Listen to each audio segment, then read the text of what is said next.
Hello, hello. Are we working today too? Wow. Hardly any scuff. I'm so off brand. So, I'm not gonna lie, I don't know how much more of this campaign we have. Um, I can't imagine it's much, at least for maybe one ending, or I don't know if we have to do it with everybody. We might continue playing if there's more though, because I I absolutely love this game. Um, and I'm also gonna try to not wreck my voice.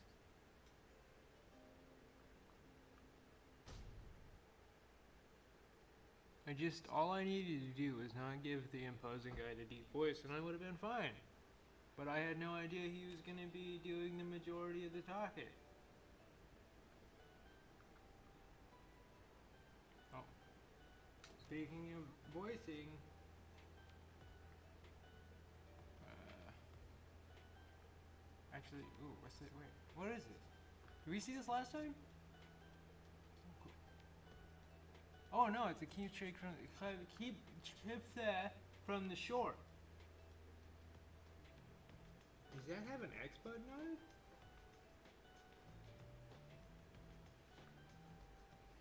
No, this is who I want to talk to. I want to see what she has to say. One sec. I totally forgot something. I knew there was going to be a scuff somewhere. And it's all my fault. Alright, perfect. Let's see, now, what were the voices I gave these people? A visit from, right, because she was the model. Oh my god, I'm just gonna look like a real idiot for like the first 20 minutes.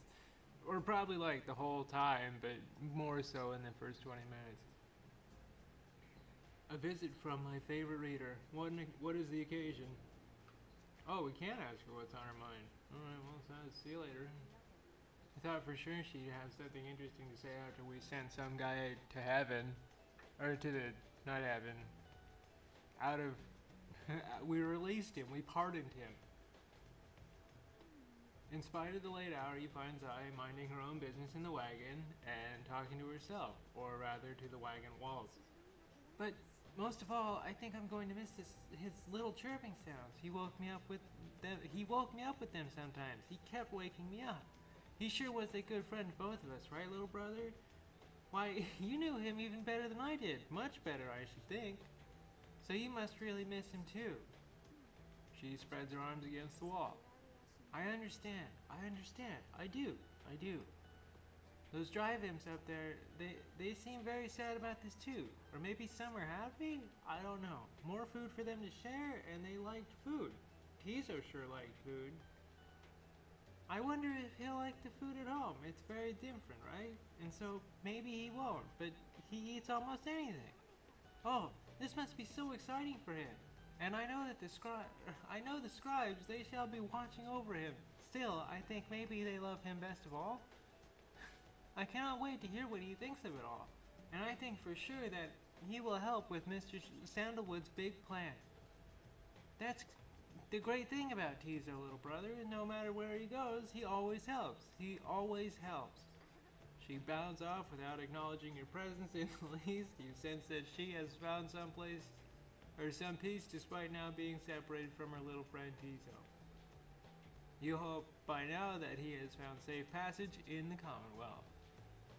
Yeah, if I would have known we were going to keep playing, like after we ascended one of our teammates, I would have not chosen Tizo, because his like ability to fly and blow up, real helpful. It's a load of malarkey, I tell ya. Oh god, okay. This was the deep voice. But which deep voice? Fuck, I don't even know if I can do it. Good morning, my girl. The place I noted earlier, let me illuminate the way. Gee, I wonder if this is where it is.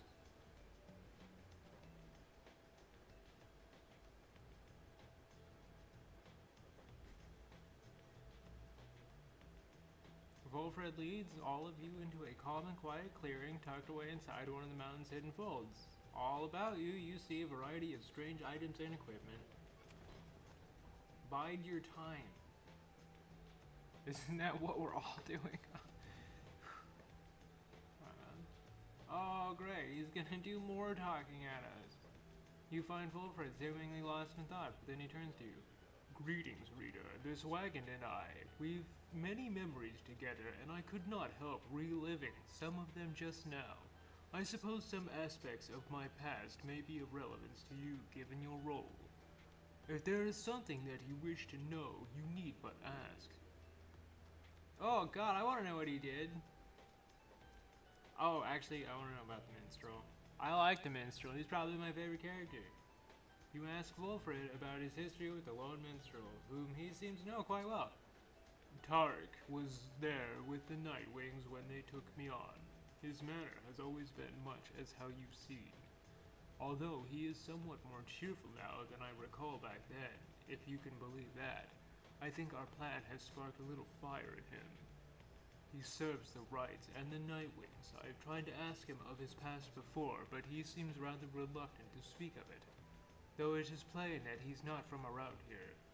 This being the downside, I respect his wishes for some privacy. Nonetheless, although I do not know too much of him, I count him as a friend. I lost track of him for some time, though it was he who first informed me that the Nightwings had returned. He and Tizo were instrumental in our meeting. It's been good to see him doing relatively well. Anyway, was there anything else you wish to talk about for now? Oh god, I see. I just shouldn't have given him the deep voice. If I had the foresight to know that he was going to do literally all the talking, I wouldn't.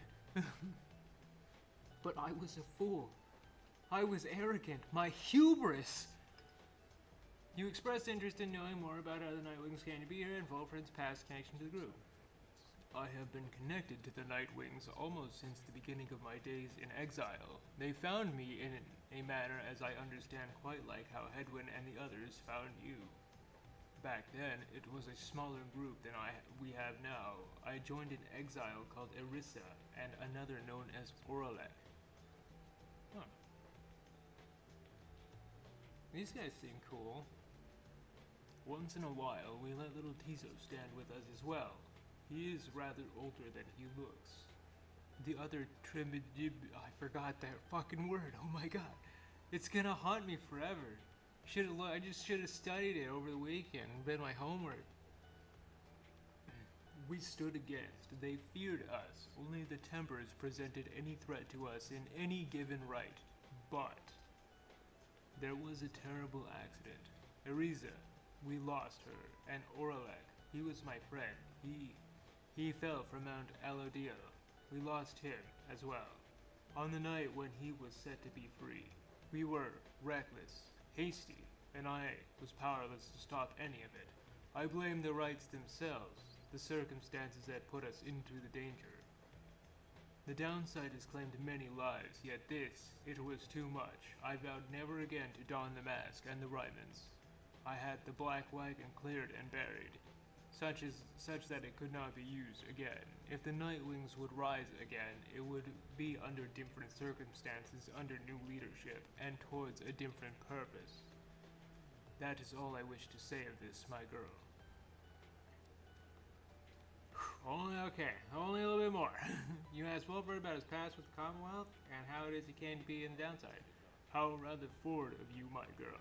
Most of whom I have met during my travels here have been reluctant to approach the subject of one's history before one's exile. Nonetheless, I am happy to tell you, as a reader, I assume you are familiar with the stamping press. I owned and operated one. Oh, illegal book publishing, hell yeah. I love a bad guy. I took issue with the Commonwealth, the ban of literacy, the interminable wars against the high-wing remnants. I spread the truth about it all with my machine, under pseudonym, and of course.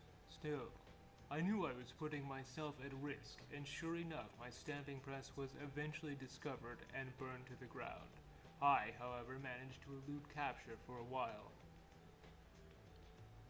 but not for long enough. Here in the downside, I chanced upon the Nightwings, who were searching for a reader. In that respect, my past, I think, is similar to yours. Anyway, that is the long and short of it. Now then, was there anything else? No, please let me rest. You thanked Wilfred for his time and bid him a good rest of the afternoon. Likewise to you, reader. Be well. Now does she have anything to say? No. All I actually want to do is talk to her. Like, her and the minstrel are, like, by far probably my favorite characters. Alright, let's bide our time. Oh my god.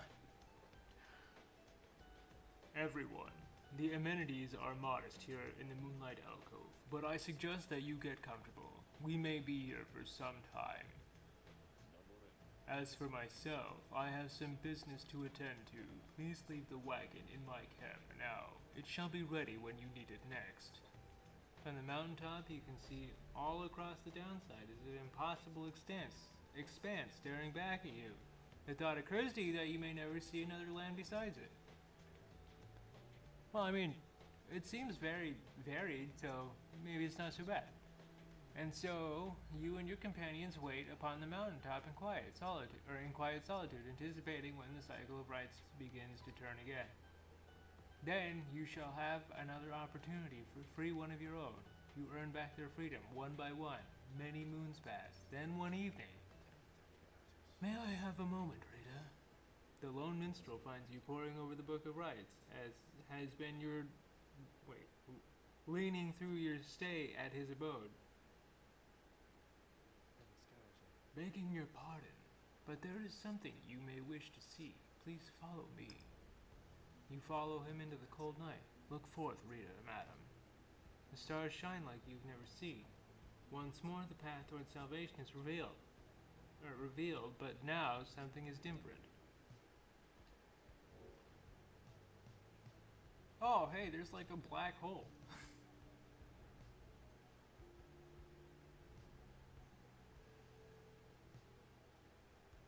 Oh, these are the other stars. Each prior time you searched the stars, they showed to you a single path, but now several rites avail themselves to you at once. That doesn't look very golden. That just looks like a black hole. So we can just choose any one of these?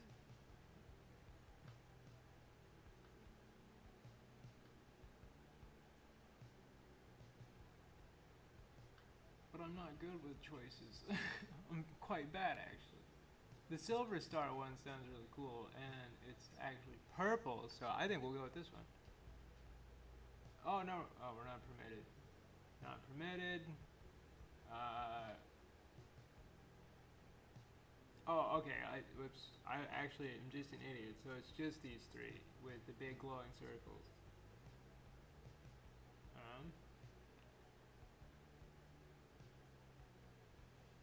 He's like an old dog guy. Oh, and there's the crazy, wacky, like, maybe Australian dog? British? I don't know. We'll just go in the order of appearance. I think that'll just keep things nice and simple.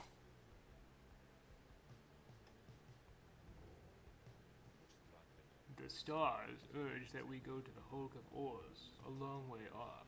Wilfred, sir, how are we to reach the Hook of Oars in due course of time? You know full well, Tark. Preparations are complete. You think you see the lone minstrel smile ever faintly, but cannot be sure. Please ask the others to gather the belongings, rest, and then assemble at the wagon, there at dawn. We shall be departing at that time. As you will, sir.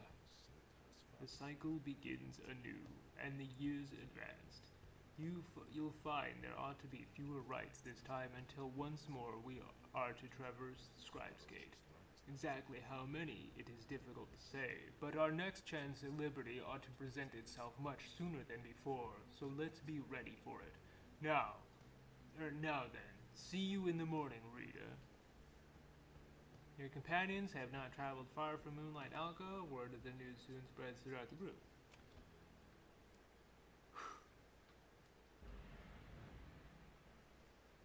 Oh my god, bro, I understand you're an important character, but please stop. You killed my voice already, man. It's been, it's been 15 minutes. Let me breathe, bro. Next morning, Wolfram calls everyone together before the black wagon. This old wagon is more than it appears.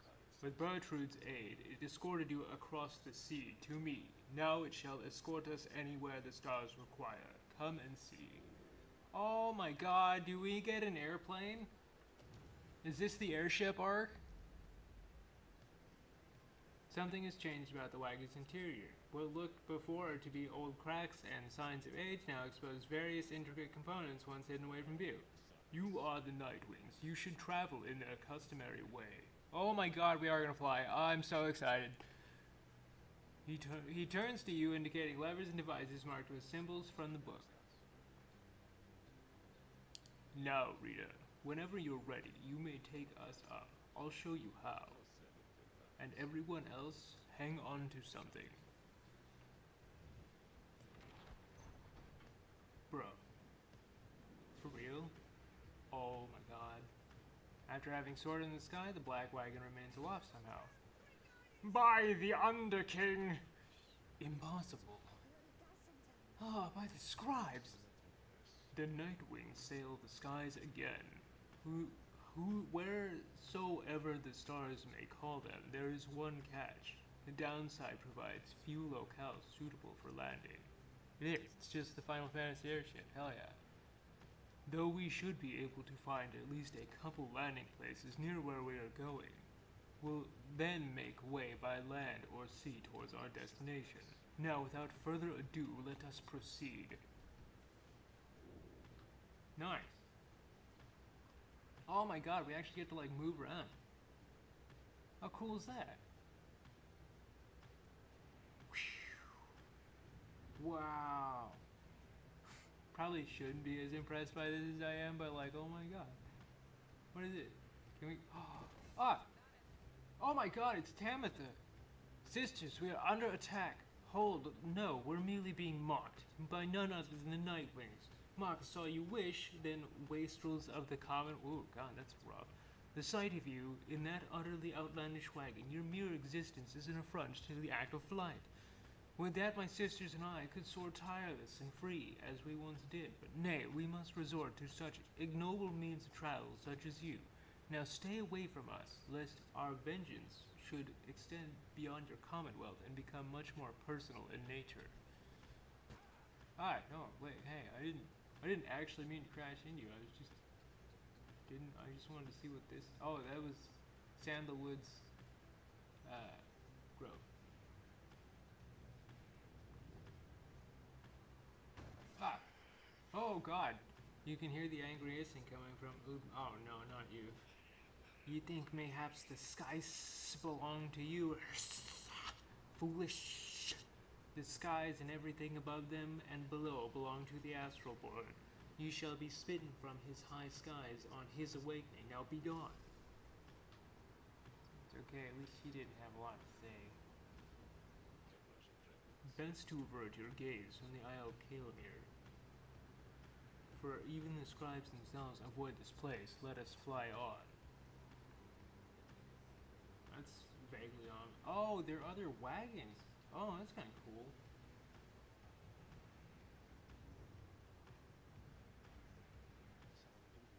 The Hulk of Oars it has drifted here upon the sea for longer than one might expect. Perhaps you have already read of the doomed ship's demise in the embrace of the unfathomed plurals. Some say it was the sea itself which preserves the ship's remains. Hidden properties within the water, sea creatures binding together ruined planks of wood. Those such as yourselves and the faint know another truth, I gather. The stars would not align over the wreckage if it did not have greater significance than it first appears. May you have good fortune there during the coming rite. Bro. How very cool.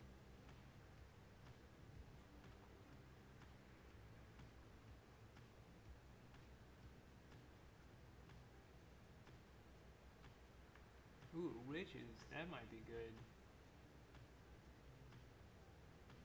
Shining with stardust. You know what? I'm so easily swayed by fancy things like stardust. You touch down at the Sea of Solace, where you first encountered Sir Gilliman and the Pyre. As you make time to check the wagon subsystems for signs of any excess strain resulting from your voyage of the skies, one of your companions gets your attention. Good landing back there. Let's see if this thing's good to keep going. Headwind assists you with the remainder of the work, and together you conclude that everything seems to be in order. You soon shall carry on by sea. For now, you have some time to spare. I thought that said sift through the reds, and I was about to be like, whoa, bro. I don't know if we're ready for that. Oh my god, we forgot to read the lore.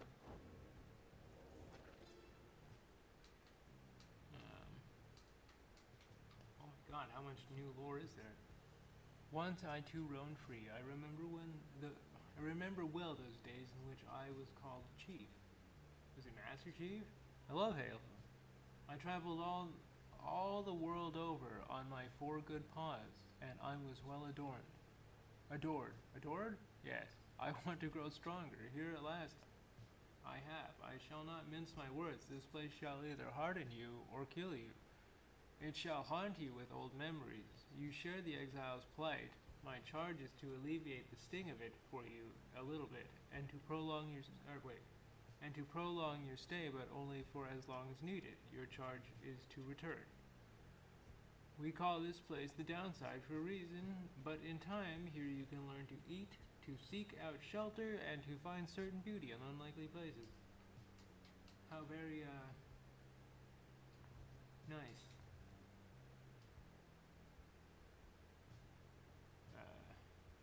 Was this the other one that I forgot to read?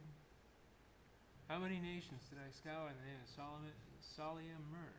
How many countries fell before our spears and blades? Such questions mattered less to me with every passing victory. Our legions swelled across the land, and our dominion grew. The Emperor Salia Mur paid all this little heed. He only tended to his personal affairs.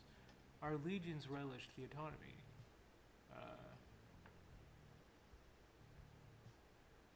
No, wait, we did read this, didn't we? So, it was there. I knew it was a fool's errand, but my liege, he would not listen. He insisted to pursue a certain treasure, a celestial or... Oh, no, okay, we read this one, too. It was not long before the empire began to crumble. With my liege gone, his own quickly turned upon itself. I must admit that the collapse had started long before the emperor's disappearance. His decision to give chase after I missed, but hasten the inevitable. All the while, the robe collar stood by, waiting for such a time that... Oh, wait, no. Oh, it's repeating. Whoops. Oops.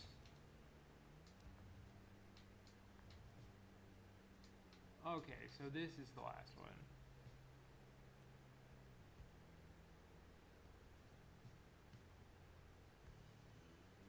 Huh. Okay, so we must have finished this then. So this must be where the new stuff comes in.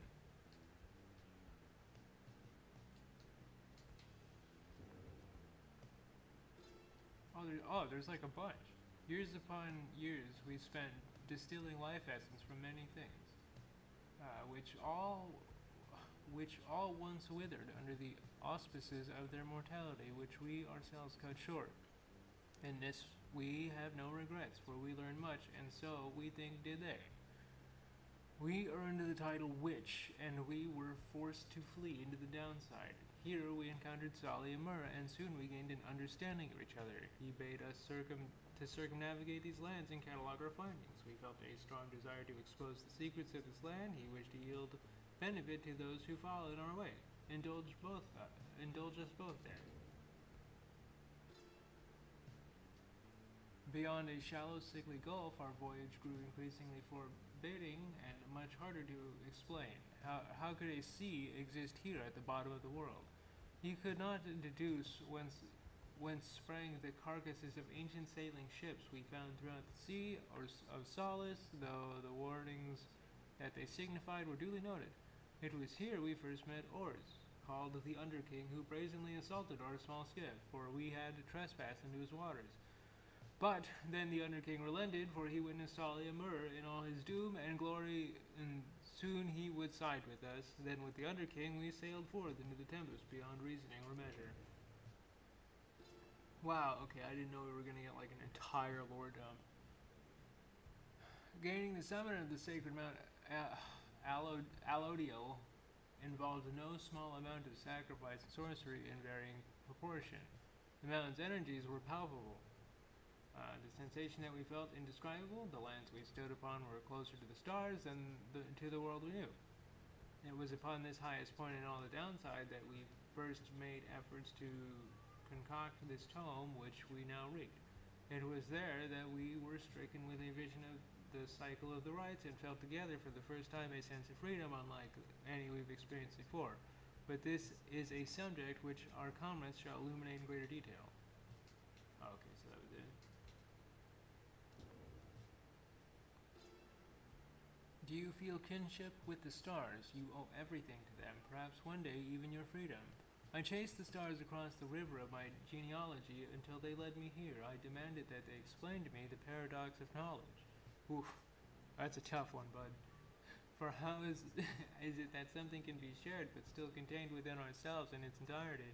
The stars did not respond, but set me on a quest. I sought the 9 landmarks which they revealed to me, so that someday I would reveal their mysteries to you. These landmarks, emissaries of the stars, are 9 lenses through which we see the land and see ourselves in a new light. Much can be said about the stars of Arc, whom we banished to the great beyond for deeds irredeemable.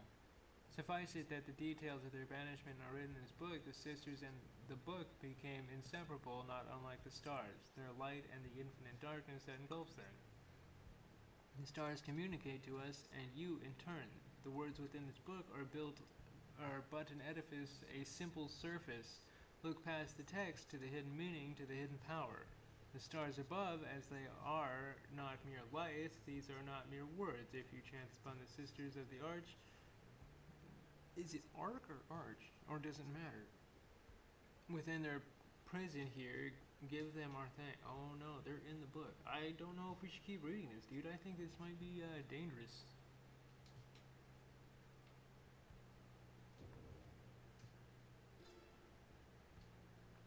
At first I found it much too difficult to read, much less to write, even to grasp the quill. But the horned one, Myrrh, implored me. He said that this is the greatest gift that he could give me in return. In return for what? I asked. In return for his life, he said. But I did not save your life, I said. You did, he said. We fight about this still. Myrrh is stubborn, more than I. Now herein, and by his leave, I chronicle the 9 for I am of this land, unlike the rest who wish to leave. We know not everyone could leave who wanted. Seldom would the opportunity arise. Thus we did organize those striving for the chance into the 9 to set the 3. What? Whoa.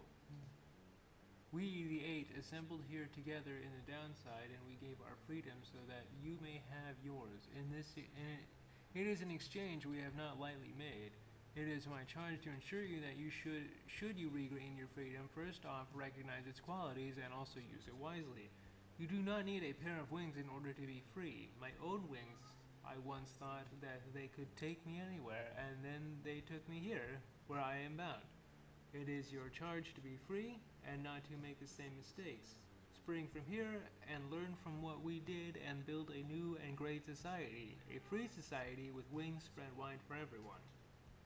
Wow, that's a little too, reasonable to expect. I don't think you should hold your breath there, the 8. What are these chains?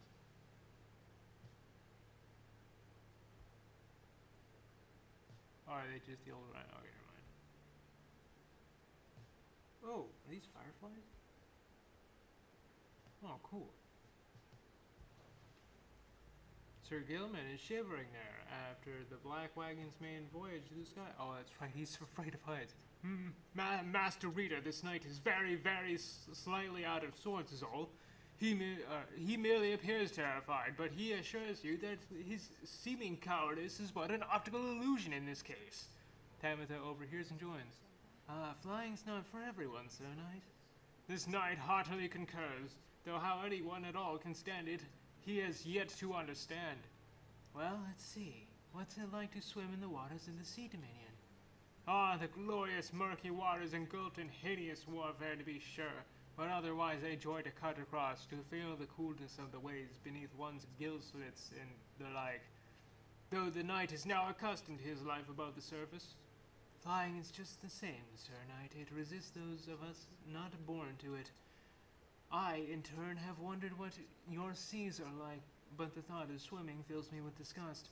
Though I haven't had to swim and you now have to fly, that's very brave of you, and you handled it better than some harp fledgling I've met in my day. You'll get used to it. She departs, but you sense Sir Gilliman is feeling better after the exchange. Oh, that's kind of cute. That's like adorable. You called for me, lovely reader? Oh my god, we can finally ask about Thermine. Ah, my best friend in all the world, come to visit me again. Does it make you uncomfortable? Perhaps that I should call you thus. Perhaps you think that you do not yet know me very well, but I know you just fine. You reveal a great deal to me when you come visit me like this. You are not the only one who can sense things in others, you know. She laughs to herself. One learns to read a bit when forced to suddenly appear within a book for 837 years or so, especially if one is wanted to pry a little, you understand, for it gets rather boring here.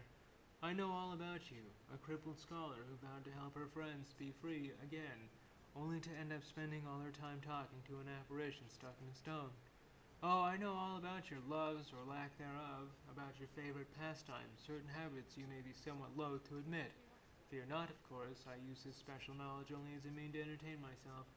I think, and if you don't like it, why just keep your distance like so many of your predecessors. As for the other Beyonders, they are wraiths to me. They are as wraiths to me as I must seem to all those idiots with whom you consort. I cannot confide as easily in my own kind as I am able to confide in you, but I suppose that I have said too much. Thank you, as ever, for the visit. You have given me a lot to think about, more than you know. She laughed softly, again softly. Not a problem, Simba. Oh, okay. Alright, come on, buddy. Oh, you must mean the nomad boy. So innocent, that one. I should have a lot of work to do with him. Now let us bring him forth. Soon Hedwin appears and... Hey, my friend, or what's going on?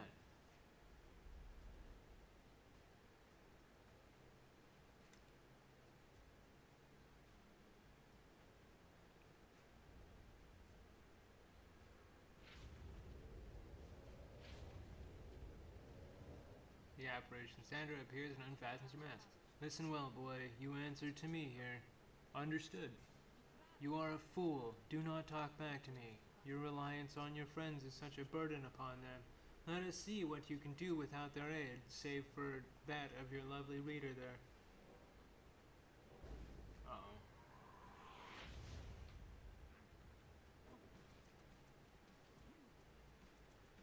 Oh, damn, I thought I jumped.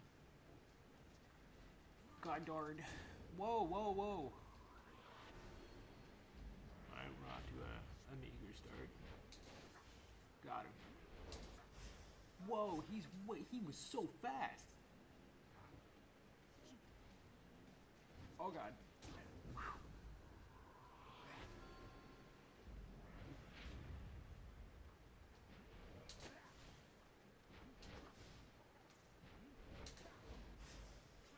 How did I miss it?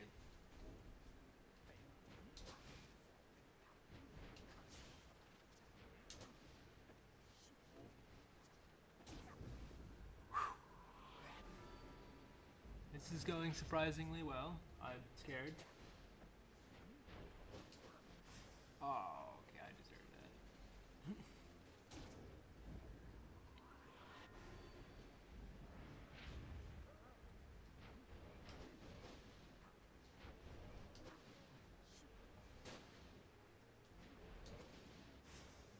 Oh, I didn't reach him? Oh, fuck, bro. Dang it.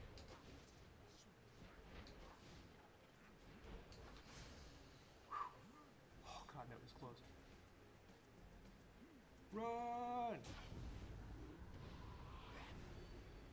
Wow, his truly was the easiest.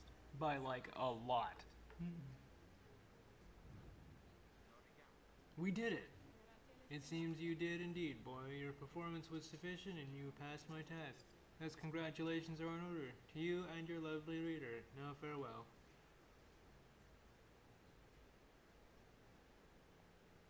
Wow, that was way easy. Now I feel like I cheated.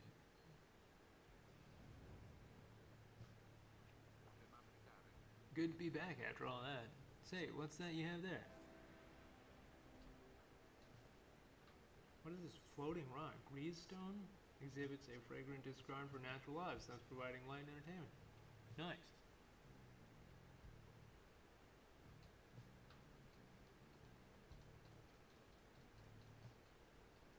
What is this? Oh my god.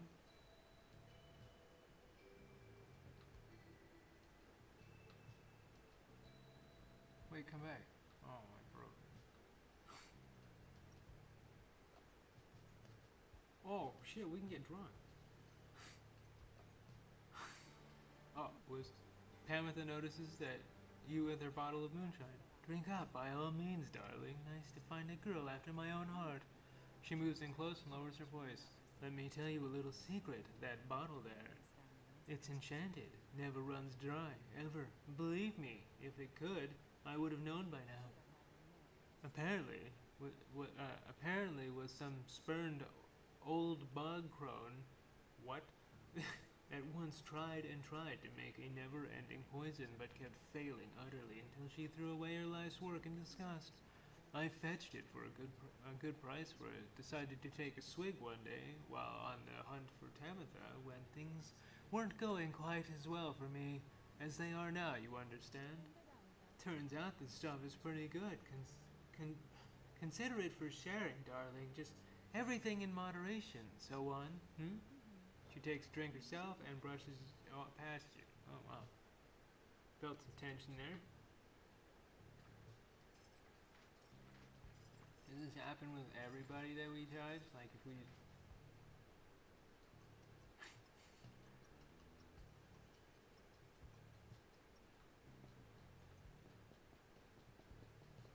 Dude, how many of these things can we touch? I feel like I've been missing out.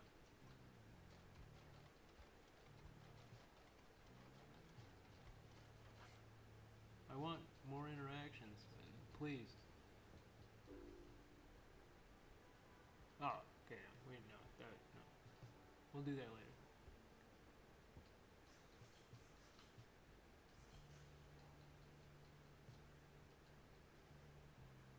Oh no, I don't even know about common room. Oh, except that we can change talismans here. That's exactly what I was looking for earlier.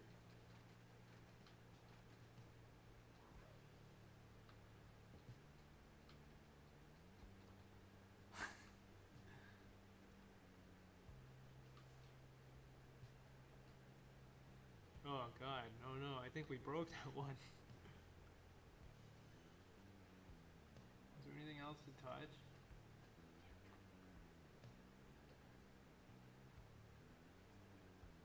Damn. Oh right, no, I remember touching the bell. Wow, I should have taken notes of that. Your time in the sprawling waters of the Ragged Rock passes mostly without incident when Wolfred approaches you, pointing out to sea. Observe the surface of the waters there, my girl. That is stardust come from above. The two of you begin sifting in the waters. It is a slow process, but eventually you wind up with a significant amount of precious material. Really need to like apply that to some of our what are they? Oh, now I feel like an idiot. Talismans.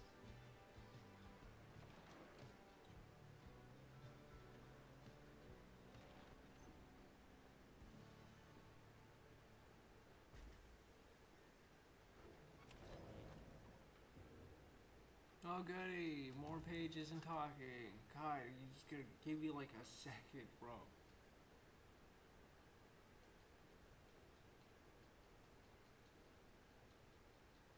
It's heart airs out from time to time? Bro, that's metal as fuck. Sir Gilman is fuming in anger over something so much that you are hesitant to approach him, but you approach him anyway. Exile is too light a sentence for this night. He notices you and then seizes up. He begins acting rather nonchalant, as though his outburst did not just transpire. Oh, greetings to you, noble master reader. What brings you to this night, this afternoon? I'm just gonna ask him if everything's okay. You maintain a gentle tone with him. You ask him whether there is something he might wish to discuss. Sir Gilman perhaps could benefit from talking through his woes. He stands there for a time, silent, dejected, but then... Master reader, this knight cannot escape the horrors of his past. It seems that you would hear them. Then you have this knight's apologies ahead of time for burdening you with further troubles. Having said that, here, then are the troubles you requested. You, of course, familiar with the siege of the Spiral Sanctum, for this night the memory of it is... You are, of course, familiar... It's not like a wound which will not close. Oh, he's reliving his past. This knight stood there on the front lines whilst the high-wing remnants descended. God damn.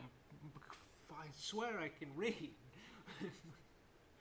Descended upon us, so furious was their assault that our chain of command was ruptured instantly.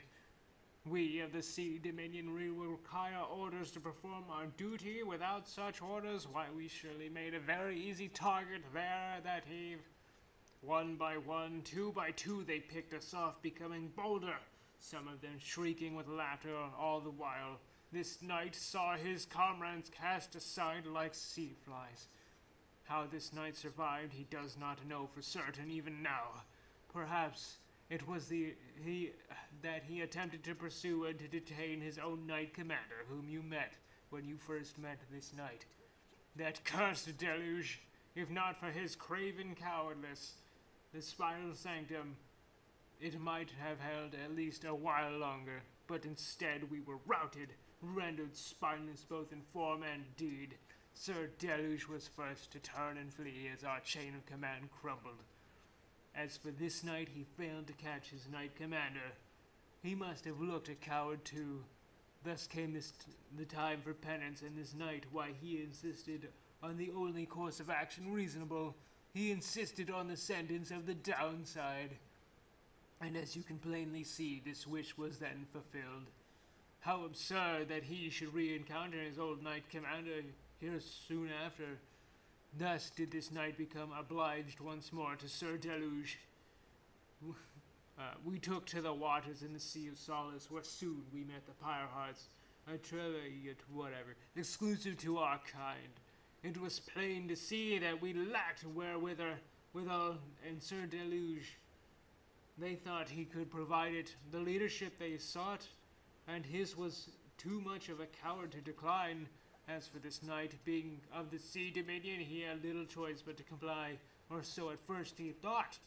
When this night, when he encountered you at the Nightwing, something awakened within him. With so little honor left to lose, and so much left to gain, it became eminently clear that this knight stood a better chance within your ranks than those of Sir Deluge.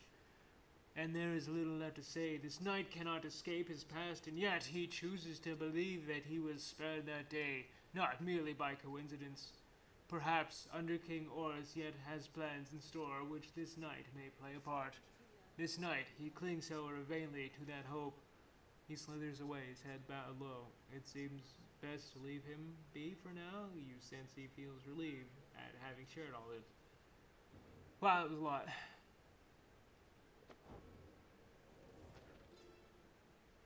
What do we have? That's new. Oh, this is new. We found each of the others in due time, but by fate, not by coincidence. The wise loose Sclorian.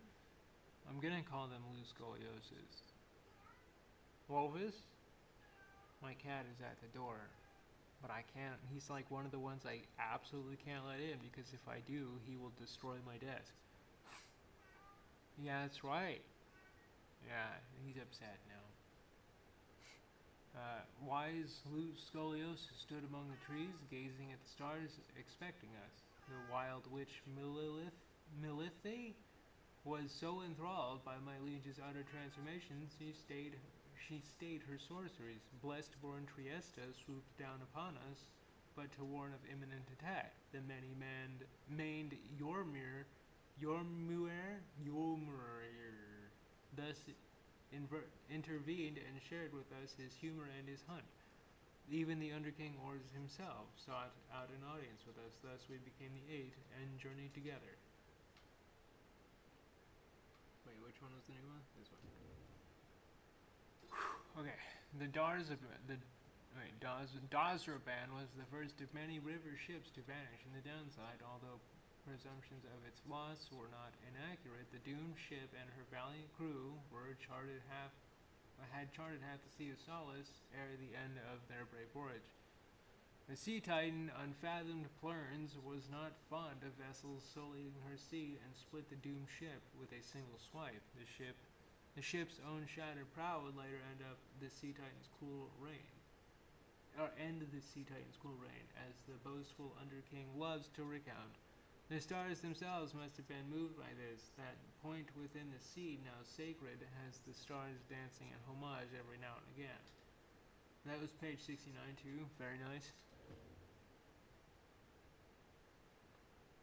Are we done reading and talking for a minute? Like, bro, my voice is already tired.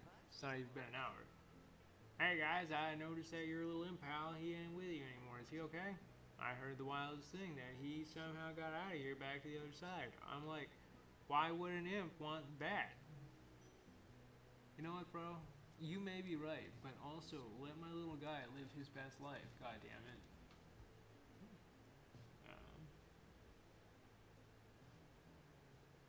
Oh, that's a really good one. Woof. What's this? Twilight Shard, effect from flaming orb to the adversary Pyre. Oh, nice. See, we don't have like a terrible lot of money. Just not a lot of customers today. Sorry, brother. These are hard times. I need to hydrate. Hang on, just give me 1 sec.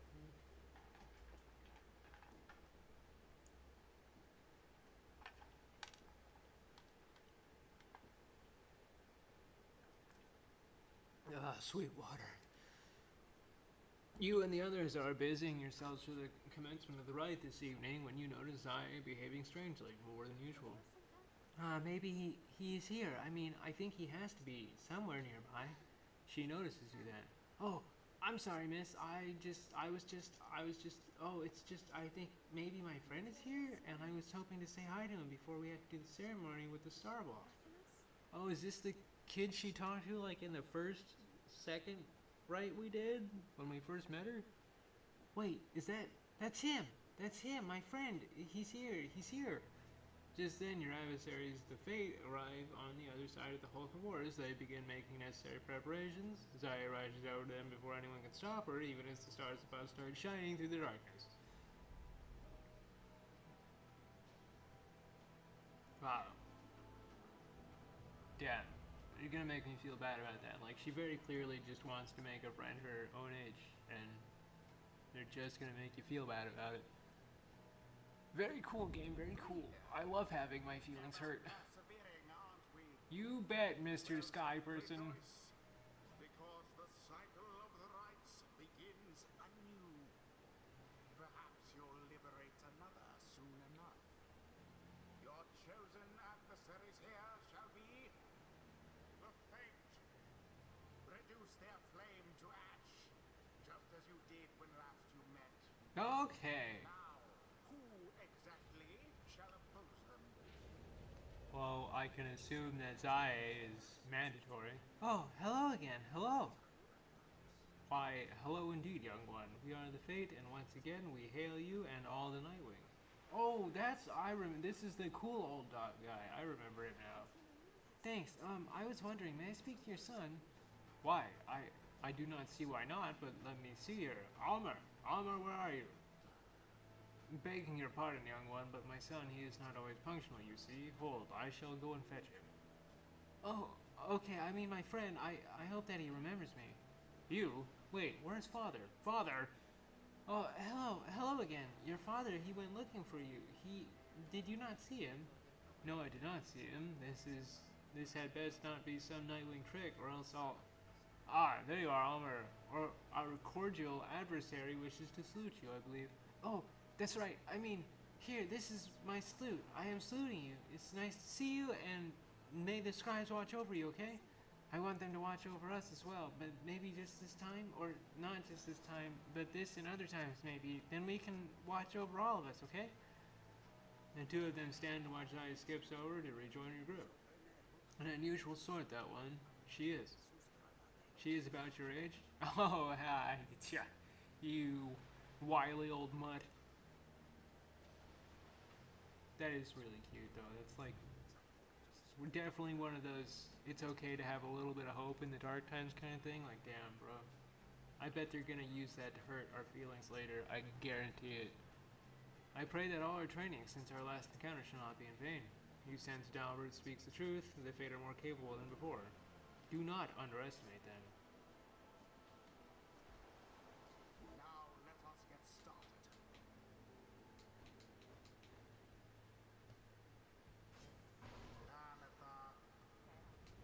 I think I will take her this time.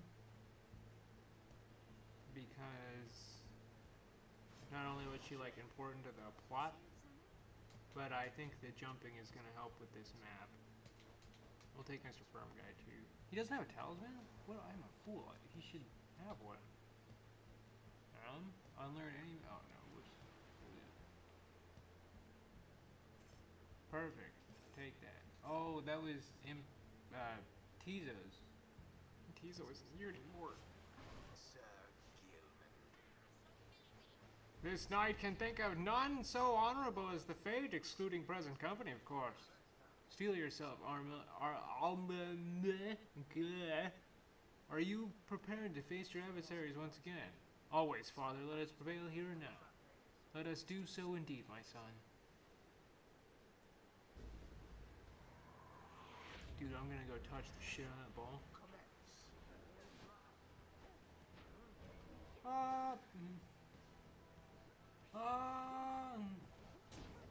Does your adversary's flame begin to flicker? Go fast, boy. Be quick. Sublime. I love his voice. He's like a real dick, but I do really like his voice. What are you doing, you? Put your mask back on. We're in the middle of a riot. Oh, I know. I want to say, I think that you're very brave, is all I think. Because we have encountered many, I hate that word, bro. Like, can we just call them, like, teams? That's what I'll say. Many teams by now. I mean, we have the dissonance and the tempers, and what are you talking about? Get to the point. I'm sorry. I didn't mean. I just. My name is Zai, and I wanted to know you to know my name. It's Zai, since I know yours. I see. Then ready yourself, Zai. We shall not hold back. Oh, he's not being an asshole. Well, I mean. Fuck! Whack! Whack!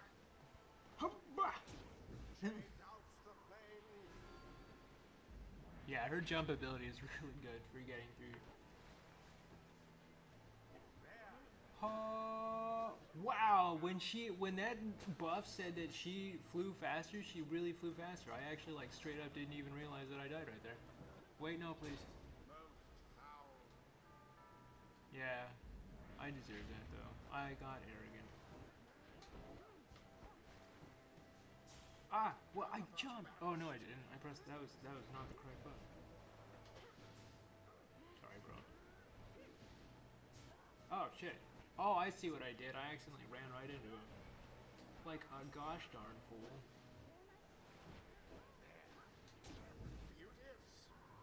Beauteous! I love it. He's such a dick, but I love it. Can't help it. Ah. Ah. Sir Gilman plunges into the fire. I thought these guys said they were training. Once more.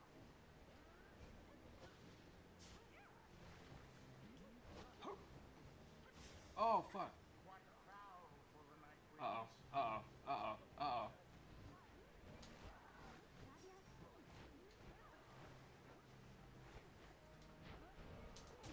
Oh, fuck. for sure I had him.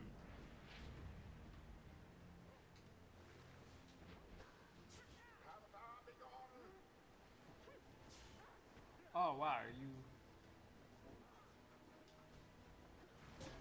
Oh, whoa, okay, bro. Zai.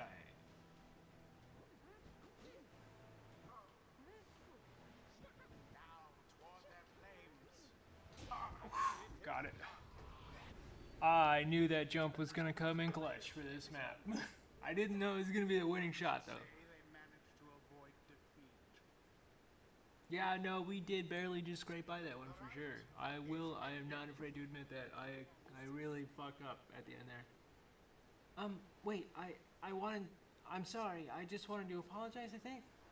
Why, young one, you must not say such things. You are one of the Nightwings, the most envied of all teams. We aspire to your greatness and your legacy. Father, please, no more of this. They have prevailed. We need not grovel at their feet. Almer. Oh, no. Almer. It is Almer. I just had a question. Ask quickly and then go about your business. Oh, would you be my friend? What? I was wondering if you would be my friend because I don't have a lot of friends, and you are brave and gentle with your father, so... Oh ho ho ho ho. I shall see you in a little while, my son. What? The scribes, they were not friends. I think I choose to think they brought us here to be... Or the scribes, were they not friends? Oh wow. Closer together, not to be apart.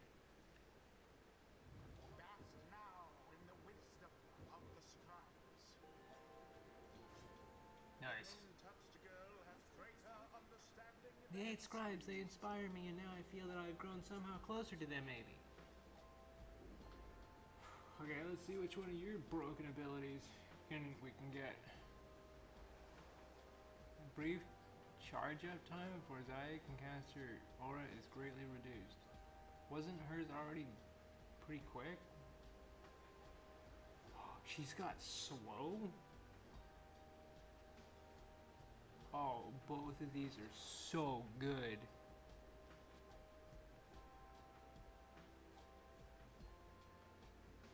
I'm going with this one.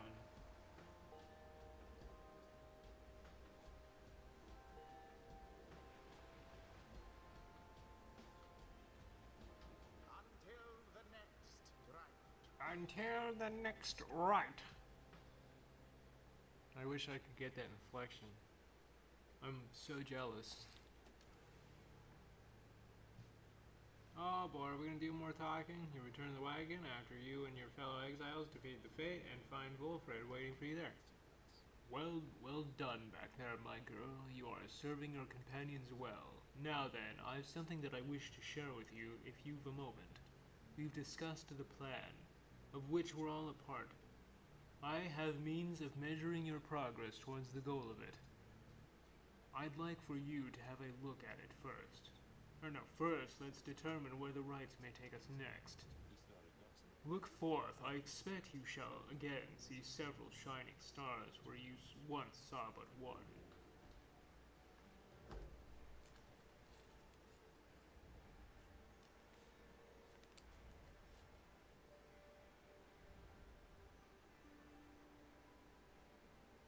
Wow, that's a lot. Several shining stars, a trick of the eye, or the will of the scribes, you could say. I too once gained this newfound vision many years ago, following my first liberation rite, and I believe only we of the Nightwings have this gift. I realize that, in choosing whom the Nightwings confront in each rite, we in turn influence which teams we face when the time comes for someone to be set free. The object I invite you to use contains further detail. Look upon it now. This is like a team ledger. Oh my god. It's straight up sports ball up in this bitch. You may assess your progress towards your ultimate goal, as well as check the current standings of your adversaries. Wolfred shall keep this information up to date for the remainder of your quest. You may look over it now or any time in the Black Wagon, or while searching the stars. What does that mean? Plan progress. Total rights, exiles liberated, probability of success, 20... Oh my god. So the Nightwings have gone 9-0. Oh, that's, well, wait, that's us.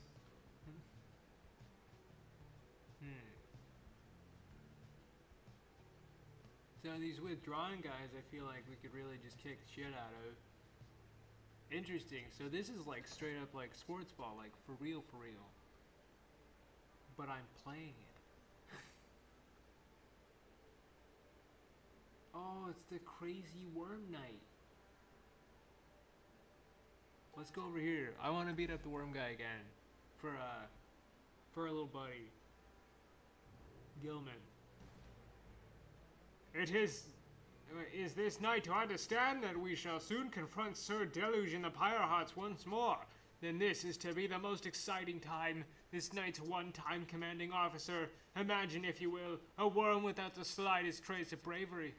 Sir Gilman then recants the tale of Sir Deluge's past and how it is then wound up together in the downside. Sir Deluge, a worm knight of the Sea Dominion and a former ally of Sir Gilman, he lacks the sort of courage for which his kind is known, yet somehow leads the Pyre Hearts anyway. Some worms born under the Sea Dominion's water sought life's meaning on dry land. The Commonwealth recognized their chivalrous traditions and soon put them to good use. Sir Deluge was just another bit of frontline fodder in a war against the Highwing remnants. Yet time and again he distinguished himself for one simple reason: he would not die. His unusual instinct for self-preservation kept him safe in many battles, and over time he was repeatedly promoted for lack of any real competition. Then, in the Battle of the Spiral Sanctums, when the retreat certainly was not an option, Sir Deluge retreated anyway. This was a breaking point, and he at last was sentenced to exile. In the downside, he saw oh wait, we already know this. We just talked to Sir Gilman about this. When he made a contract with Sir Gilman and the other members of his kind, they saluted him as superior. The other knights had little choice but to respect his rank, and the Pyre Hearts then conducted the rites in the name of their great hero, the Under King Oris, while adhering to the strict code. This knight may not have failed quite so miserably. The Battle of Spiral Sanctum had his entire regiment not turned in disarray after Sir Deluge fled. Perhaps by confronting his former commander, this knight's own honor may be regained in part. For now, however, this knight must beg your leave. You say goodnight to Sir Gilman in turn. There is no time to make flight preparations now, though in the morning he will press on once again. Wow. Oh my god, more pages. Why do we have to talk so much? Bro, I understand this is like a narrative heavy game, but please let me rest my voice. I want to play the sports ball part. Oh, this is our planner. Sir Gilman's by what? Oh. Interesting.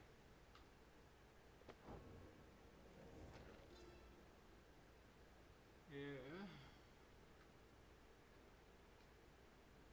Alright, so this is the new one. The Fate united under many Mane, the Alpha Chief. He is brash, but follows his tradition. He prizes faith, discipline, and honor, qualities he seems to lack at first. He formed the Fate under the precepts of olden bylaws of his four-legged ancestors. Oh, so he's just like straight up a lion? Like for real? They believed in a certain natural order in the way of things. Many men wanted for the Fate to likewise show respect. Initially, he only chose from other Kurs. He, however, urged the Fate to replenish their numbers from any race or ethnic group, thus willing. Thus shall they anticipate what is to come with open eyes and minds, and never frown upon what is in store for them. Oh, that is respectable.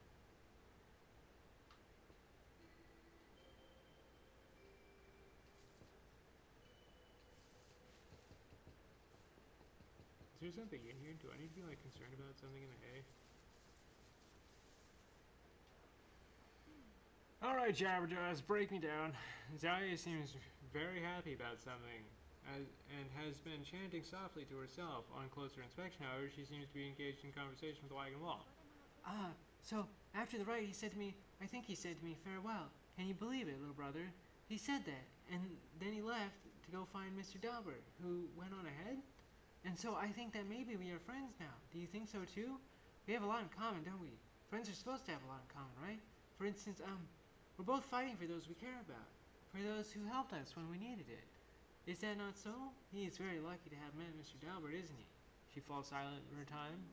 It cannot be that the 8 scribes intended that all of us just have to fight each other all the time. It just cannot be. So many whom we face, they don't like us very much, do they? Because if we prevail against them, it must mean that they cannot go home, even if they really want to. So that's why they don't like us. Back home, when they told me to stop being me, I didn't like them either. You want to know what I think, little brother? I think the scribes put us together in all this so we can learn from one another and grow closer together as friends. This is what I think, little brother.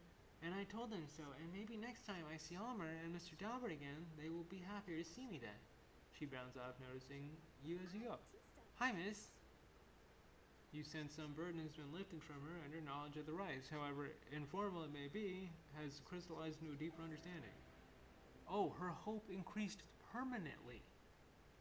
Nice.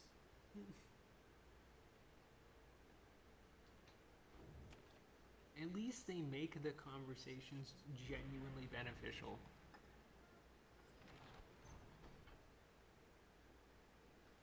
Away! Shit. Oh, down, right. Got him, so, ooh, is it? As you soar above the waters, the Worm Gulf, you notice Sir Gilman sidle up to you very slowly. We are very, very, very, very high above the waters. If this knight is not mistaken, this knight's brethren lurk beneath the surface there in numbers untold.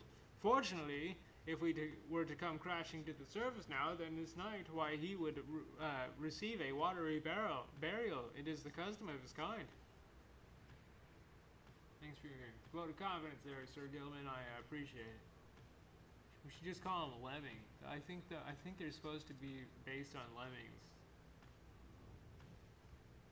Below, amid the desolation of the flagging hands, you see fir trees from which you first embarked by sea. You wonder how its venerable propriety is faring.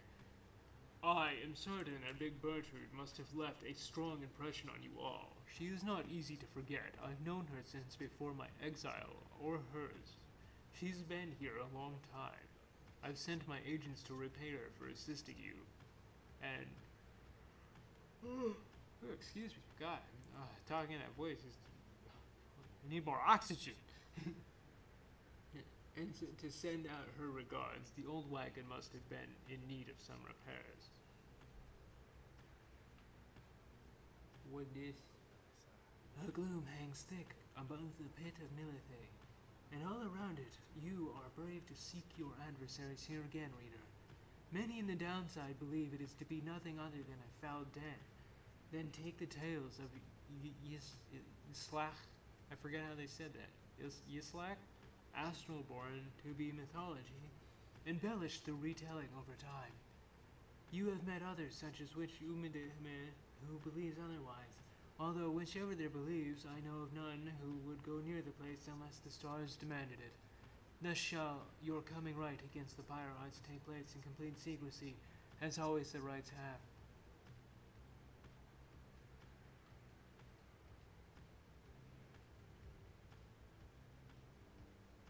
Commenter suggests this route looks clear, so you don't have time to pursue. So you should have time to pursue your vocations, which could be very, very good. Clear also vocations and startup. I want to go to cold mode.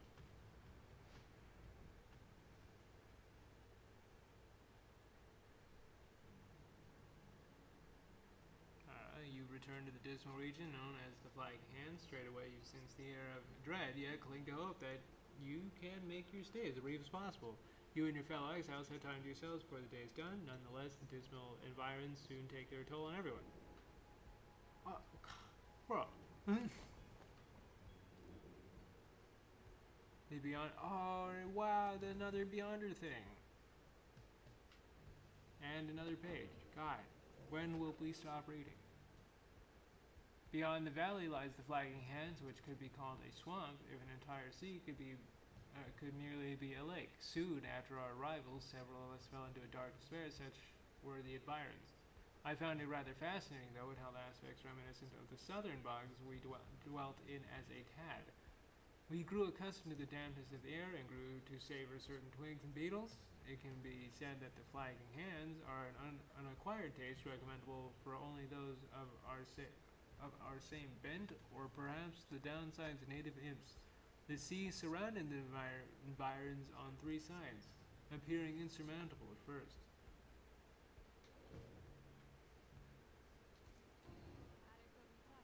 Once more you've returned me. What is it, reader? Oh my god, we can talk to her. You know, my lovely reader, I must admit that I did not expect your little followers to be quite so receptive to these instructions as thus they have proved. I know not whether they owe it all to you, or have somewhat more to them than I was first inclined to think. In any case, however, I am pleased that they are not entirely disgraceful. I like to keep my expectations well in check, seeing as I have been thus expelled until the end of time, so it is pleasant when those expectations are exceeded, every now and then, although I cannot quite recall when last that was. But the best part of all this, in these brief times in which you come to visit me in my domain, I know you cannot for long. This damned crystal in which I am enthralled shall see to that. Though, as you perhaps surmised, whenever it decides that one of your little friends is worthwhile enough, why, I can offer them a trial, and likewise I can offer you a chat. Sometimes I think as you achieve those trials of mine, perhaps it does something to trim the length of my eternal banishment. Eternity being what it is, however, perhaps not. Still, if the trophies of those blasted scribes are worth something to you, then all you need is but to brave my trials, and they can be yours, and perhaps there's good in it for me as well. Then something changes in her, and she changes the subject. I've likely said too much. I am not to influence you in your use of the Beyonder's crystal. It is not there to be tampered with by anyone, including me. Forget what I said. Bro, I'm all about tampering. Like, I would not come here as often as I could to talk to you. Alright, Sir Gilman, let's go. Yeah, Sanity Administrator, Special Service, Sir Gilman. You think the dimwit of a worm has any chance? Perhaps you are correct. Though I put little stock in him myself. Now let us bring him forth. Soon Sir Gilman appears in heed of the summons. Master Reader, it is this night's perchance in trouble or for something. Oh, you will be. You will be.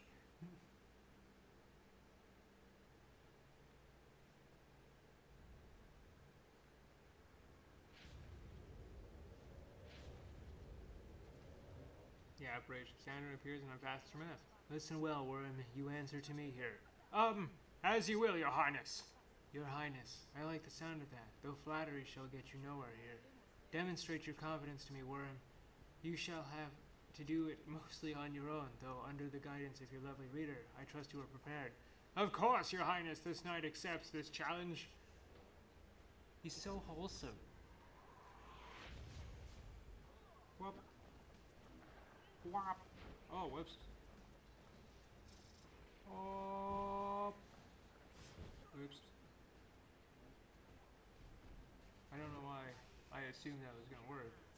Ah, god damn it. He's so fast, it's kinda honestly like a little hard to gauge where I am all the time.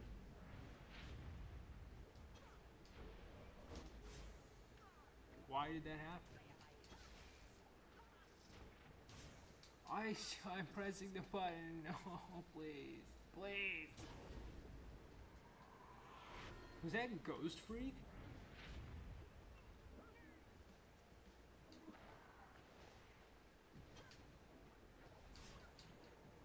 Bro, if I can't touch their aura, how does that attack work?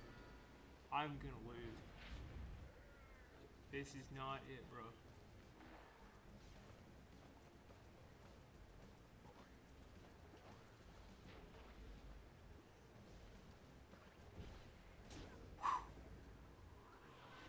For one!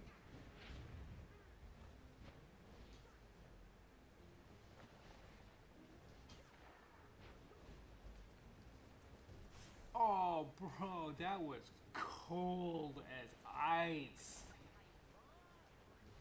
No, no. No.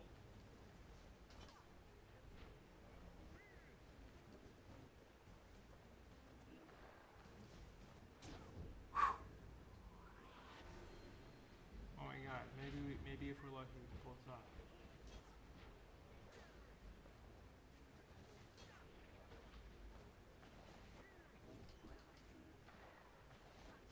Ah, fuck! No, never mind. I was incorrect.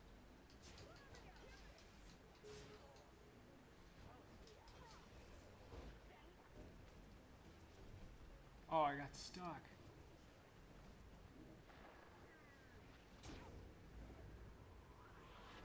Oh, come on.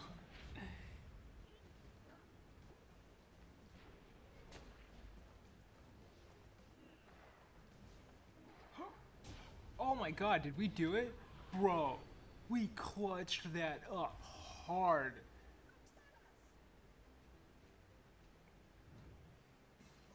Huzzah! This knight prevails! I have no choice but to concur with that assessment, Worm. Your performance was sufficient. You have passed my test. Thus, congratulations are in order to you and to your lovely reader. Now, farewell.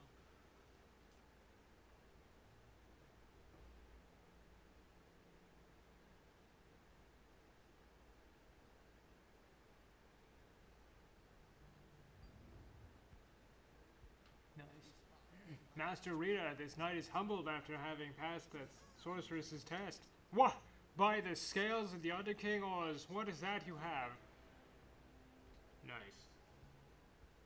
I want to see what that does. Because his is really good. I mean, like, his is really good.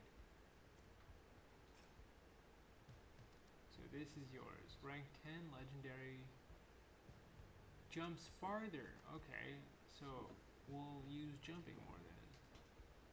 And you, I don't use that enough, so I think I'm going to give you this.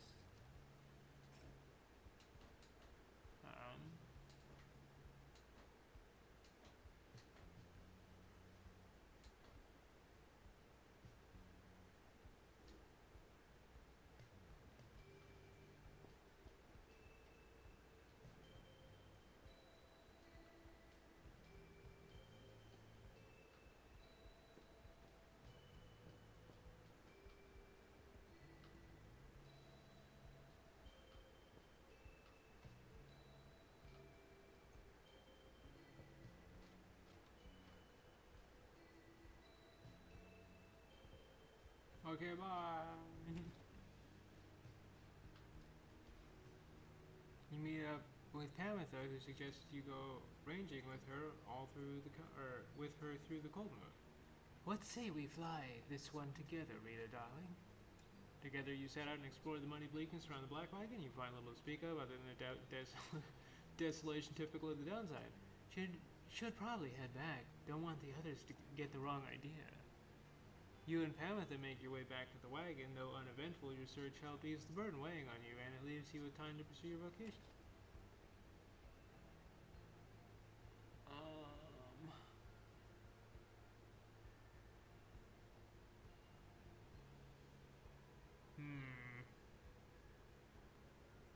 I'm gonna interact specifically with one.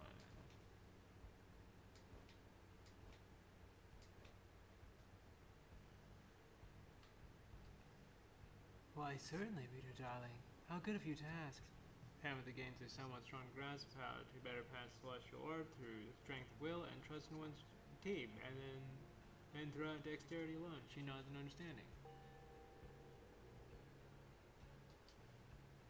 You know that we can all feel your guidance when we have the orb, don't you, Rita, darling?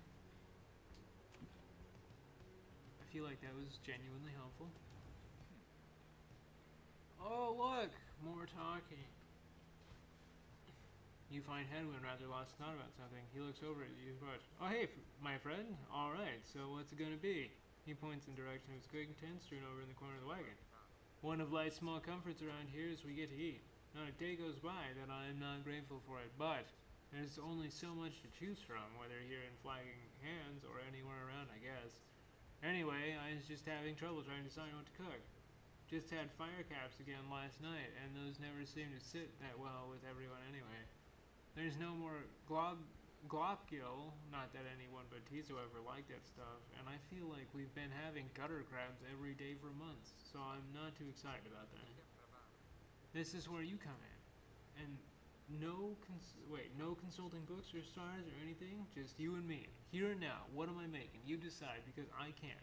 I know there's a lot of serious stuff to think about these days, but so help me, no one's struggling to regain their freedom on an empty stomach.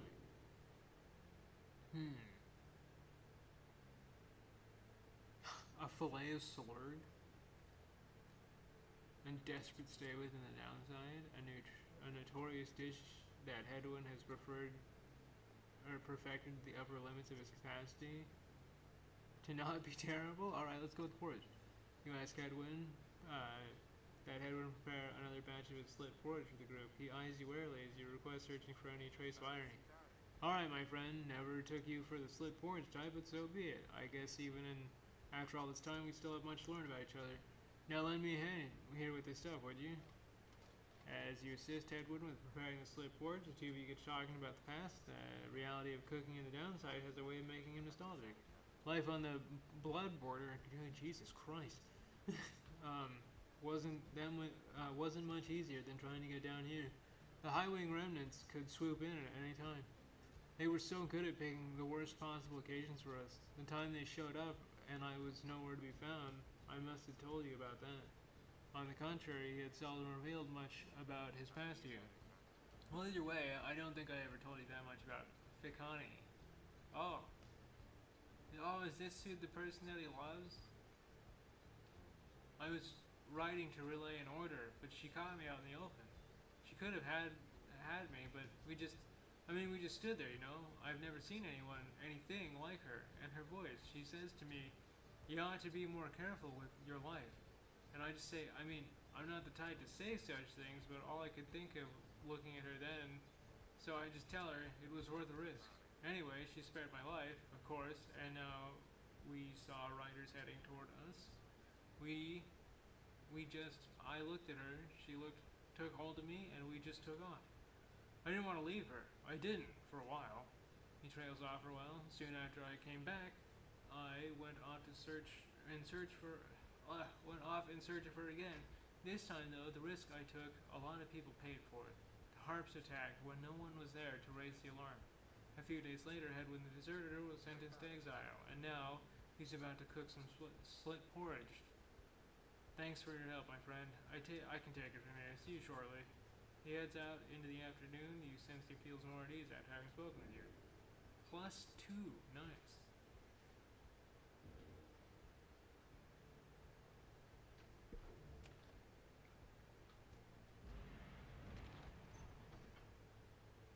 Being in the flagging hands continues to sap more of everyone's spirit. Bro, come on. Like, I already had my... Oh my god. Whatever. I don't need your stupid hope. A messenger imp with news of rumors from the other side managed to track you down your wagon in the gloomy hollows of the flagging hands. The imp's latest information is about none other than Tiso, who you liberated at the fall of the Solium. Everybody says he is the first creature of his kind to come to the Commonwealth. While this is unique status brought Tiso no shortage of prestige, he nonetheless experienced difficulty acclimating to the new environment. It seems that he grew quite despondent. Then, at last, he managed to track down Volvert's agents, with whom he is working, to find a means to bring more exiles home. Thus has the revolution grown stronger. He also left for you a special verbal message via the most trusted messenger, who rears up and intones, "Scree-hee-hume." Tiso wants you to know that he is doing well, but misses you and hopes to see you again. Oh, sweet Tiso, you're so good. You thank the messenger imp for the report and ask that it relay your kind regards. Your companions soon begin to talk in turn. Truly, one more, it seems I underestimated him and his resilience. Why, that lucky little... Okay, sure, I'm a little jealous of him, so... Oft it is said that good things come in smallish packages, and Tiso stood as living proof. And living he remains, apparently. Good on him. If anyone or anything can change the Commonwealth, it may as well be Tiso. I guess this makes him an expatriate of sorts, ditching the downside home in favor of the Commonwealth. Who could have thought? I'm so happy for him. I could have had a friend like him when I was there. I shall look forward to our next reunion, Tiso, perhaps when we are back among the stars.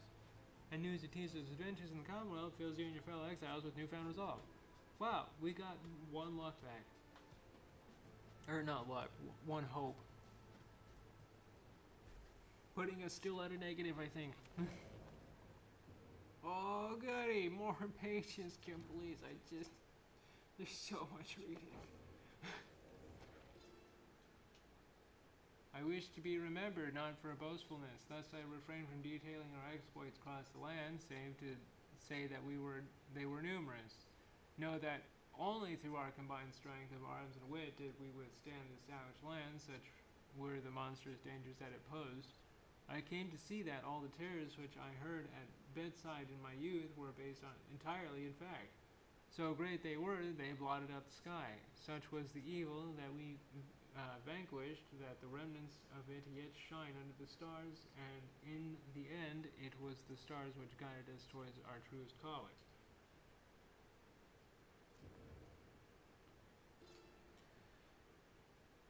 If there is one celestial landmark in which I would never again wish to tread, unless, of course, the stars beseeched me to, it had to be the pit. 'Twas dark in there beyond all reckoning, if not for Milithe's sorcerer's lantern. All of us, we all would have been lost. What lies within the pit is not to be invoked, although I have no doubt our goodly underking shall be unable to prevent himself from boasting of how Milithe sealed it there for an entire age. The thing yet lies there on the edge of death, though its connection to the stars, it gives the pit significance. Walk there with courage and a steady mind.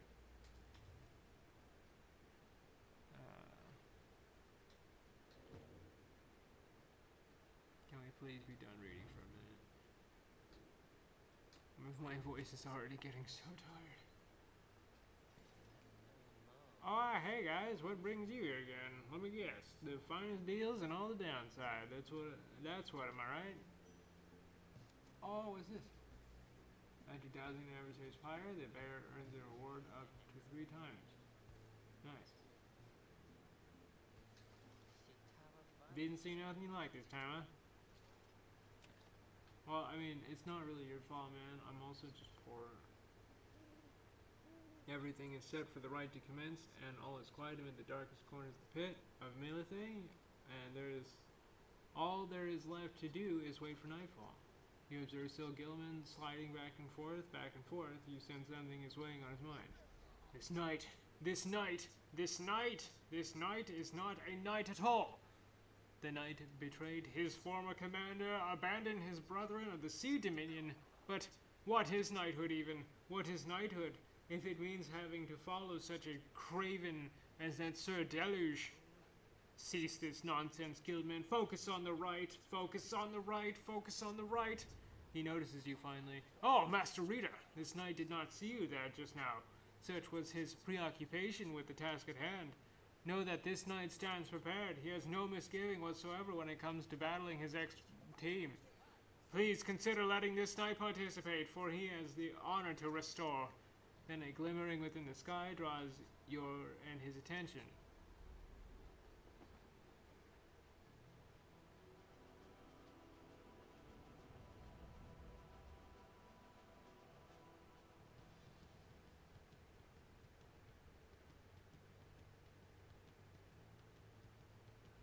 Listen well, you exiles of the Night Wings. You are returned once more unto the pit of Melith. Your adversaries in the rites this eve shall be the Pyre Hearts. Whose ever fire yet burns ere the break of dawn shall surge forward on the path to glory. Gentlemen, this still not abandon your new friends like all your other duties and responsibilities. Sir Deluge wrestles with his mask for a time. This knight is most surprised that you have the courage to even show yourself. You speak of courage, Sir Deluge, but this knight has little else to say to the likes of you. That figures, Gilman. You are no knight at all. You are teensy minnows swimming in a sea of minnows. Many, many times your size, and with much more honor, too. Then something comes over Sir Gilman, but just as it fades, Sir Gilman slinks away. Disgraceful, you Nightwings are stupid. You have taken that taking that one in, and you are no good at the rights and another thing. We do not fear you. Now we shall get started. Sir Gelman. Sir Gilman.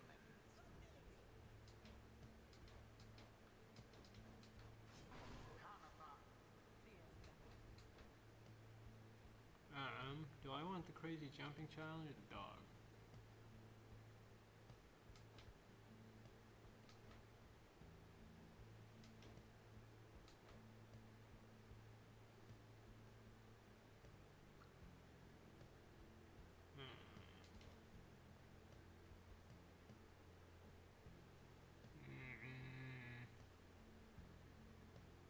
Let's take the crazy jumping child. She needs more experience anyway. Those Pyre hearts are cruel to their friend Gilman. I don't think that should be allowed. Come then, Nightwing, show this knight how you defend your honor of that miserable minnow who you harbor. On guard!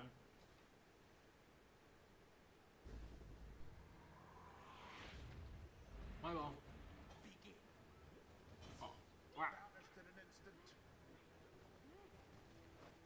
Oh no.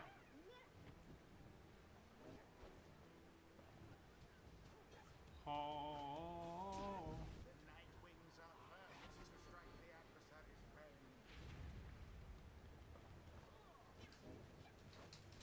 I don't understand. I need to learn how to use that better. Quench now their fire. Brilliant. Oh wow, he really can jump. Man, that guy can, like, straight up fly. Mildly. Oh man, I did not deserve that. I did not deserve that. Now then. Dude, that jump is wild. It's so far. Another most inglorious defeat is imminent. This knight can feel it in his bone. Oh, bro, jumping is overpowered. No more than a lick of flame Ah, shit.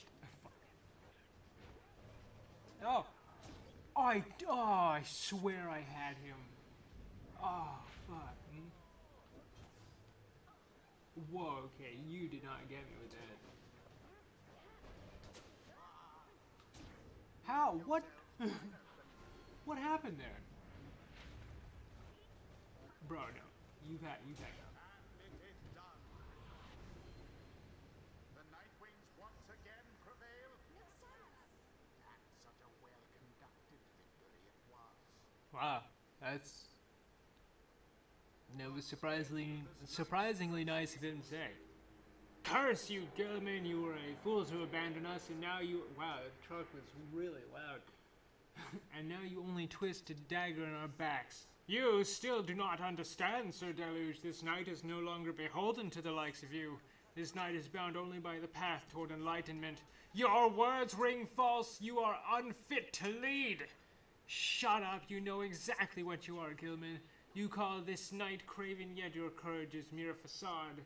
A mere facade.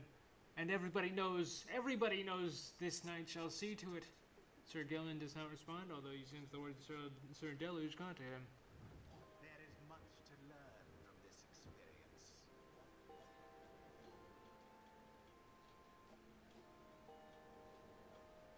Look at my little worm guy. Oh, so close. Until the stars align.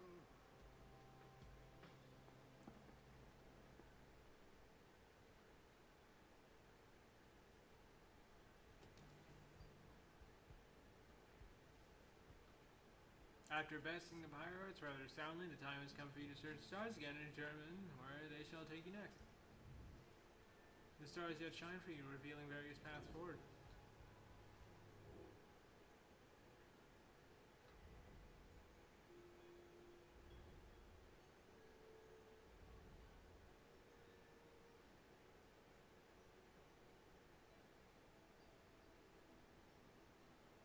Dog.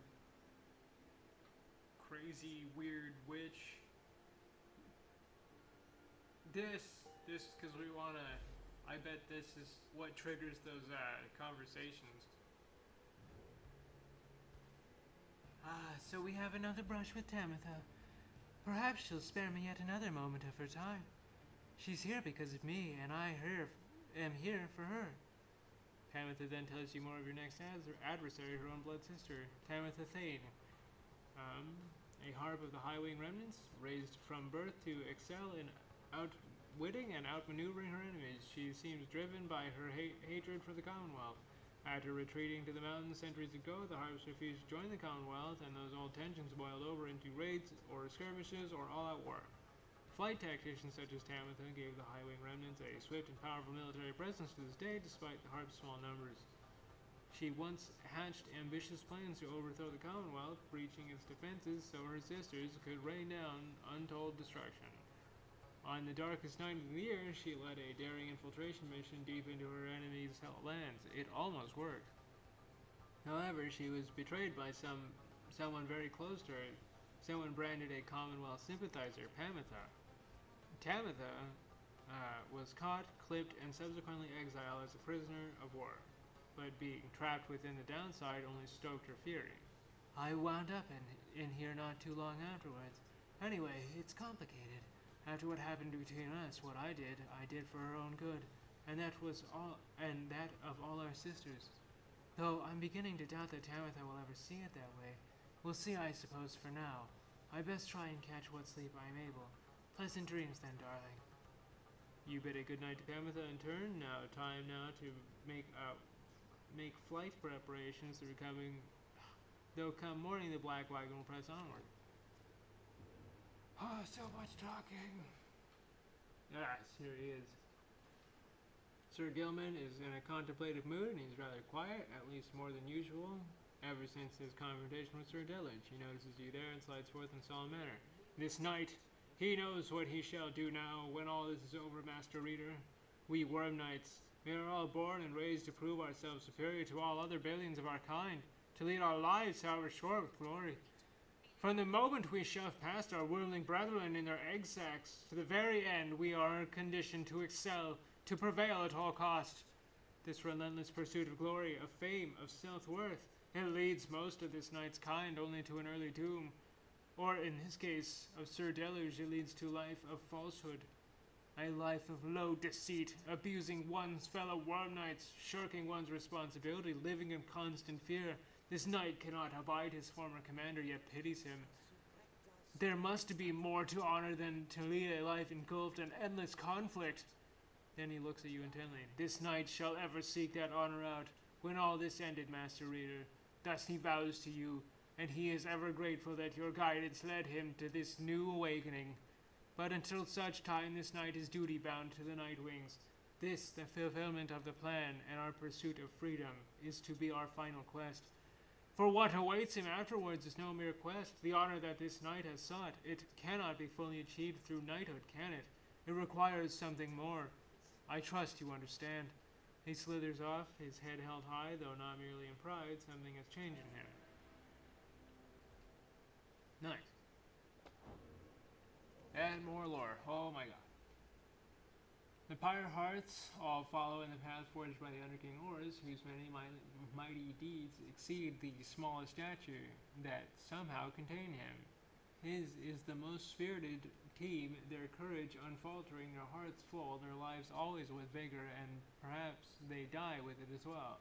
They are the Underking's own kind, and at home above the sea as in it, never ceasing, ever longing as they do for something more. The Underking chose wisely for these qualities and teaches that a life devoid of passion is a life devoid of life itself. That burning passion is the fuel that drives Pyre hearts and in turn us all.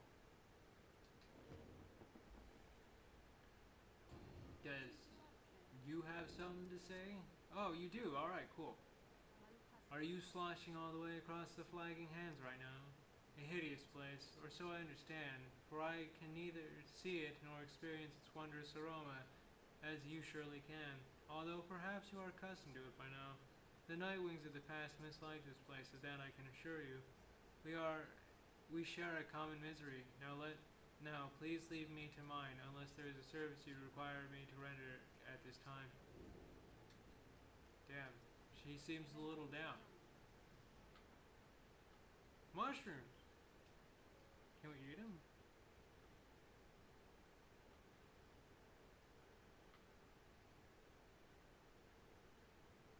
Oh well, they're satisfying to pluck or whatever, but I guess they just taste horrible. Nice. You gotta love it. Let's go. Being here in the Flagging Hands continues to sap more at everyone's spirits, bro. Like there's just nothing you can do about it. Like, come on, man, don't lose hope. We're getting out of here right now.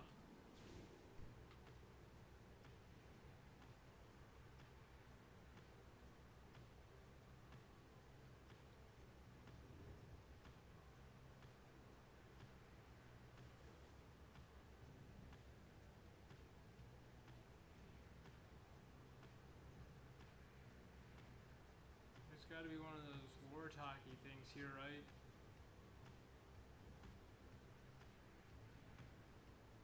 Alright, I guess not. Oh, here's a lore talky thing. As you fly aloft over the area of the downside prairie where first your path diverged, you see Ruki looking down at the lands of below. You know, sister, I gotta say, I never did get over you taking us through Blooming Pool that first time way back when.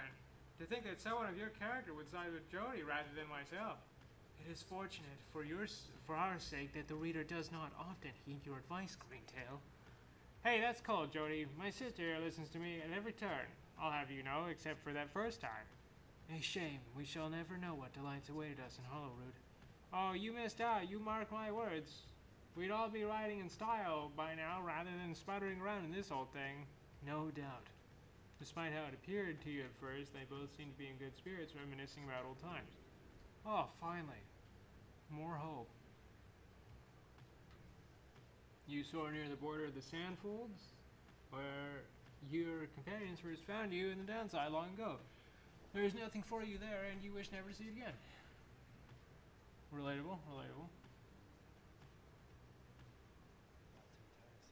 Yonder lies the Ridge of Gold, somewhat less imposing when viewed from this vantage point. Do you not agree, reader? The myths of the downside hold that it is no mere ridge of stone, but the remains of Lord Gandroth, once slain by Goliathanian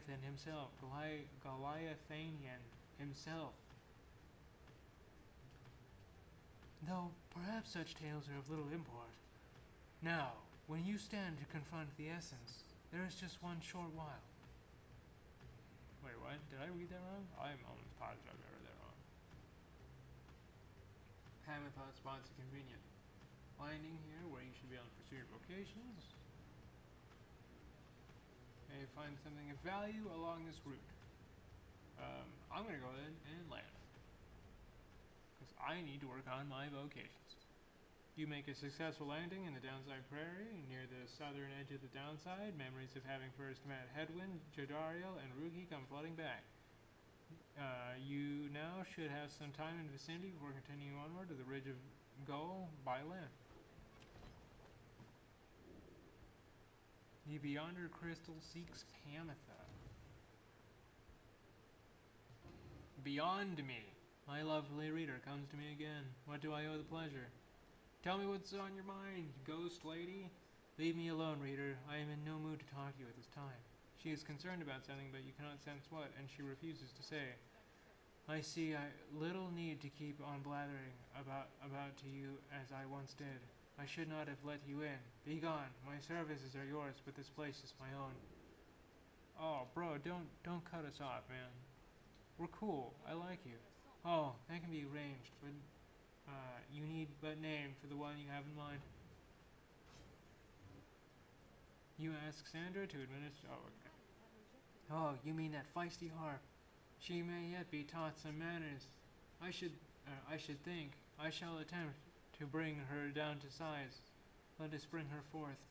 Soon Pamatha arrives and heeds the summons. You called for me, reader darling. Ah, it's that crystal. Let me hash it out. I'm ready.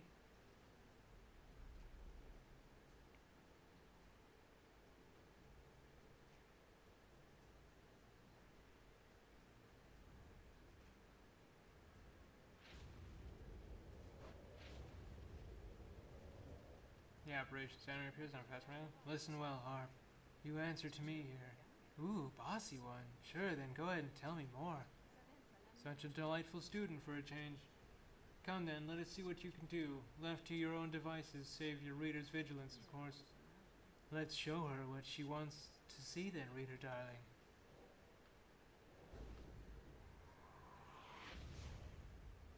I got this. I don't got this. Oh. Get wrecked.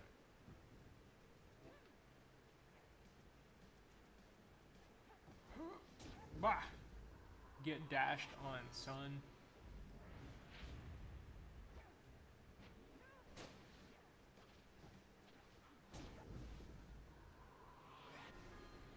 This is going surprisingly well so far. I can't wait to fuck it up right then.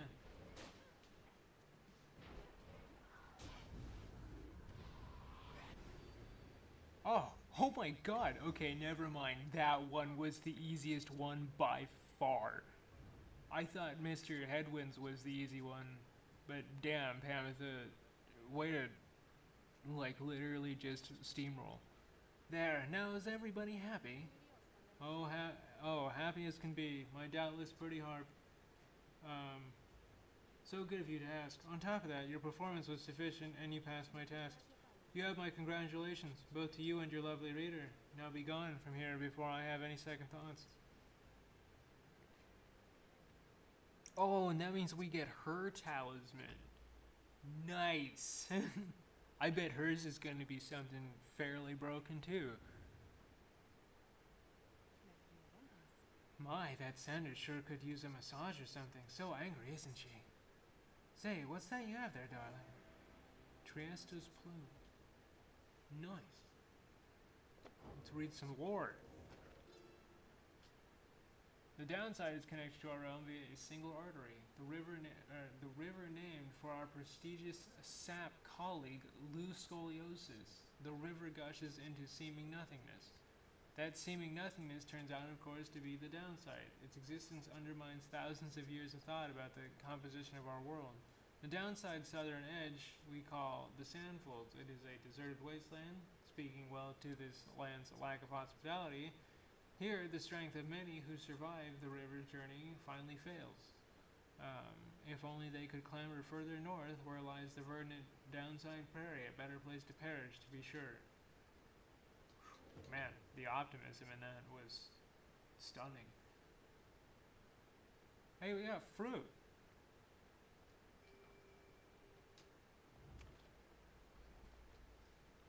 After having reached the lush overgrowth of Blooming Pool, you volunteer to survey the grounds. You prepare to head out. However, your companions beat you to it in this case. Easy does it, reader darlings. I were thinking we would take this one. They depart, leaving you to rest up. When later they return with nothing much to report, you are feeling better, are in the midst of deciding which of your vocations to pursue. Let's mentor one-on-one again, because everybody's pretty close to a level up. I think a jumpy one can oh no. The worm needs it. This knight is always keen to take even the barest scraps of wisdom, Master Reader. And Sir Gilman go over the understanding of aura and his connection to his presence, both physical and spiritual. The discussion proves informative. Oh, he's really close to level 2. This knight's aura, you have surely seen it, no? It cascades like a flowing waterfall. No, God, more talking, please. Headwind seems preoccupied with something, but sees you as you approach. Hey, my friend, come join me for a bit. His smile returns as you draw near. What a mess we've gotten ourselves gotten you into. It's something I feel bad about. Back when we found you in the Sandsfolds, did you have any idea what you were getting into?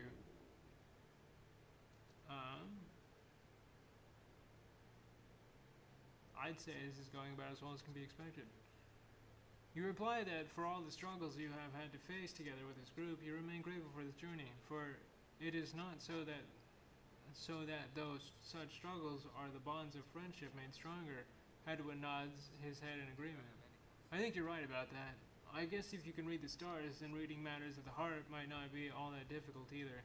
He says nothing more for some time. Look, there's something else I want to tell you. You've guided us through this whole ordeal. We've come to depend on you, having you around. But when the time comes, I hope you do what's best for you.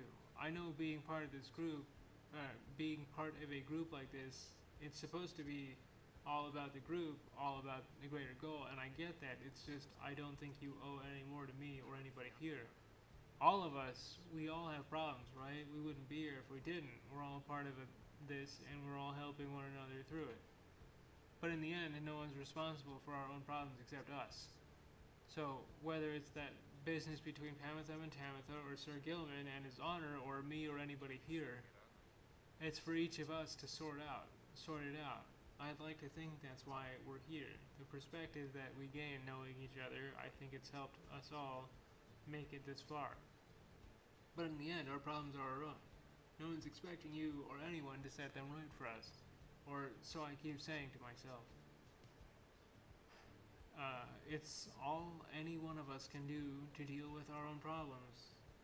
Than to also have to deal with each other's. I think we're all just grateful at this point to have each other's for support. So thank you, my friend, for yours. Now take care. I'm off for a bit. He lays a hand on your shoulder and heads out of the wagon. Alright, let's continue.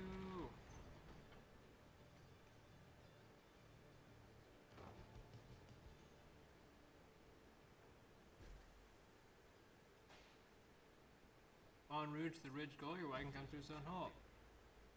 That does it, I'm leaving. The cause of Dodariel's outburst seems to become apparent. Well, Rita, darling, at least some of us know how to take a joke, wouldn't you say? Look, she was reminiscing once again about her soldier days, and I just happened to point him out. I may have suggested that fiery destruction in Spiral Sankin happened to her former unit's watch. I mean, didn't it? Not that she would have made much of a difference, but had she been there herself, she ought to thank the saint that she was spared her exile here. I thought she held no love for the Commonwealth. I shall never understand what it is for your people ever saw in that dreadful place, but I guess I hit a sore spot. I should probably apologize. She swoops off. There is no sign of either of them. You organize a small search. It proves fruitless, but then Jodariel returns alone. As if nothing happened, she gets back to her calm self. Let us continue. I regret the interruption. Pamatha comes back as well. Oh, don't worry, darling. I've definitely patched things up between us, honest. At least, I think perhaps I didn't make things worse. She returns to her business in the wagon. You make ready to resume your travels, but make a note to follow up with them. Uh-oh, the cat wants out. 1 second. Everybody talk amongst yourselves. And preferably don't make me voice act it. Or voice it, I should say, act it. I would hardly deign to call any of this acting. Anyway, 1 sec.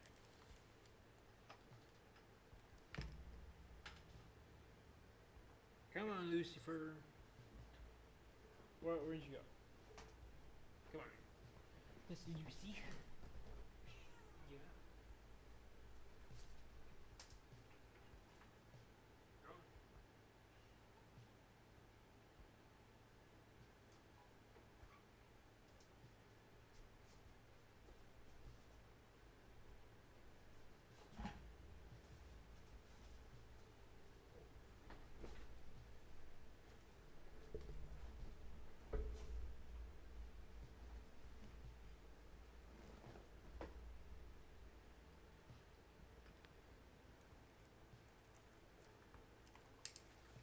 I don't think Miss Lucy there was expecting me to close the door behind her. I think she feels real dejected about that. Alright, who wants to talk? Do we have to talk to these two? Oh, goodness gracious. Oh, and more book lore. Jesus Christ. Can we just take like a 5-second break from having to read everything? We rid the land of impending doom, but faced another of its kind, for we knew that we were trapped. Yet for each danger which we faced, for every failed ambush by Ark? I'm gonna call it Ark. No, I'm gonna call it Arch. That's definitely Arch. We met with gentle souls and kindred spirits in the downside who deserved more than to fade from memory within the land. It was then that the stars themselves showed us the way, delineating a great voyage across the sea. Near broken we became, but then at last a moonlit vision, that of the rights. The rights, thus shall they say of us. The 8 scribes gave their freedom so that we may yet have ours. Oh, there's more lore.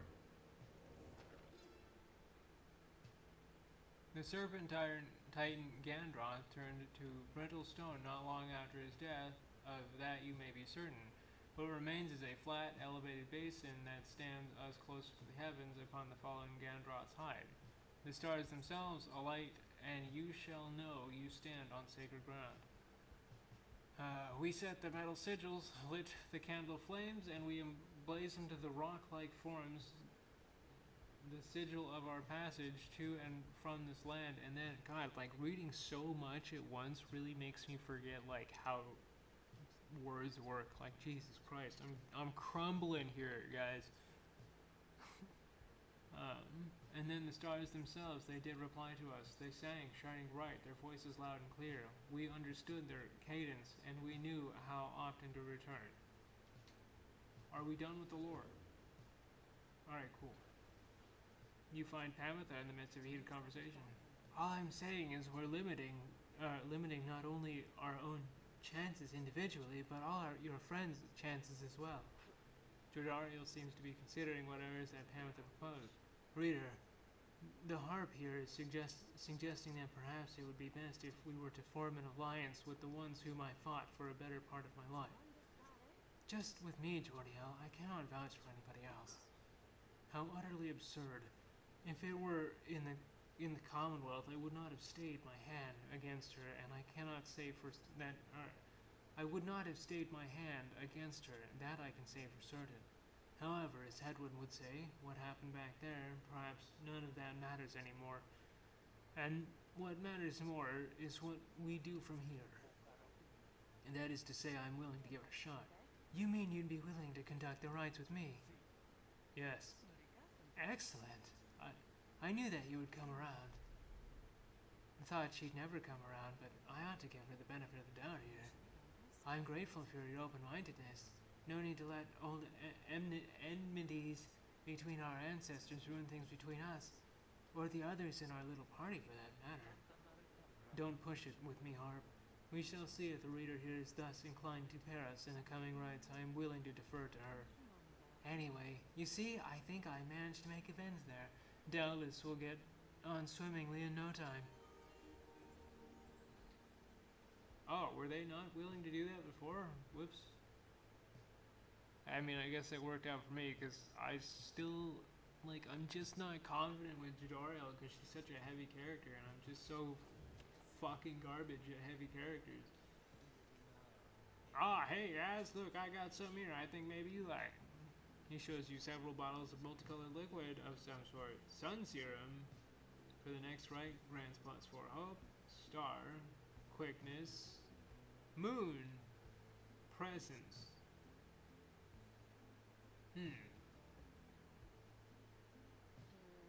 Yeah, they're taste pretty good, I guess. And besides, they can give you just a little bit of lift you need. You know what I mean? You get thirsty for them, don't even worry. I can get more soon. Not for those prices, are you kidding me? Well, see you around, guys. Feel bad for not, like, I keep going in there and not buying anything, and I feel like a real dick, just like real life. The afternoon is just beginning to give way to nightfall, as you and your companions finish making preparations for the coming rite. Though all the ceremony, you realize Pamitha is nowhere to be found. The last anybody saw of her was shortly after the Black Wagon came to rest here in the Ridge of Gold.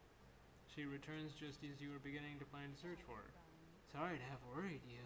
There, reader darling, I was just getting a little antsy is all. Had to go and spread my wings a bit, and shake them away the nerves. She is holding something back. Don't you get in my head. I'm telling you the truth. I'm telling you the truth, damn it. Damn you, reader, get out, get out, get out! Anyhow, it looks as if the show's about to start. I shall be in the field with the others. And Pamela departs. You see she is right, as the stars above begin to shine. You know she is about to face her sister Tabitha once again. You accept that it is a very private matter between them.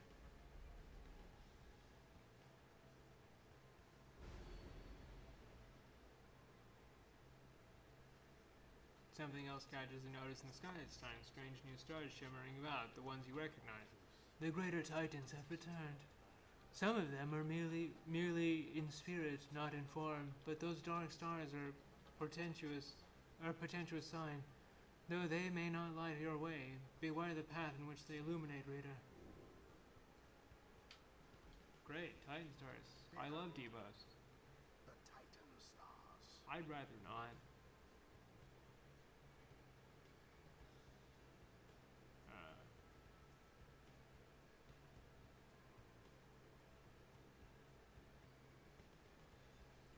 Oh, so these are like the active debuffs.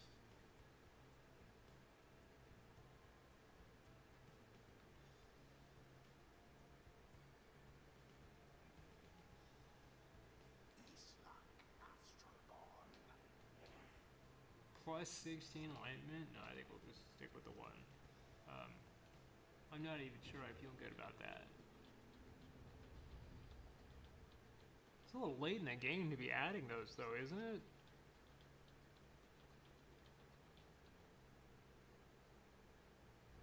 The Titan stars. Burning remnants of monstrosities felled by the scribes themselves. Dare you to stand against them in their fury? Just the one, thanks. Dark is the knowledge that you seek there, reader. Best focus on your adversaries, keen as they are to confront you once again.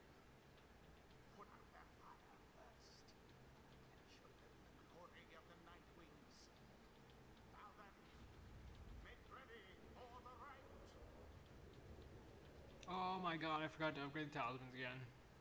The winged exiles from the Essence take position opposite your own companions and their leaders. Soon asserts herself. Pamitha, come forth. No trickery this time. She appears as asked, though remains silent as her blood sister studies her for a time. Tamitha then reaches for her mask. You look weary to me, sister. Oh, too little sleep, I guess.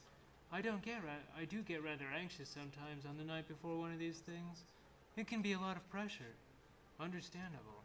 The two of them say nothing for a time. You cannot discern what they are thinking. The Highwind remnants all seem to be very mentally acute, trained as they are from birth. Soon enough, Pamitha cuts through the tension, her tone light as ever. So, given your further thought to my proposal then, I have. And? And I think that now is not the time for talk. Besides, your comrades there surely you give them pause. Even now, they must be questioning your loyalty. What? But I... Oh, cut it with the stammering, Pamitha.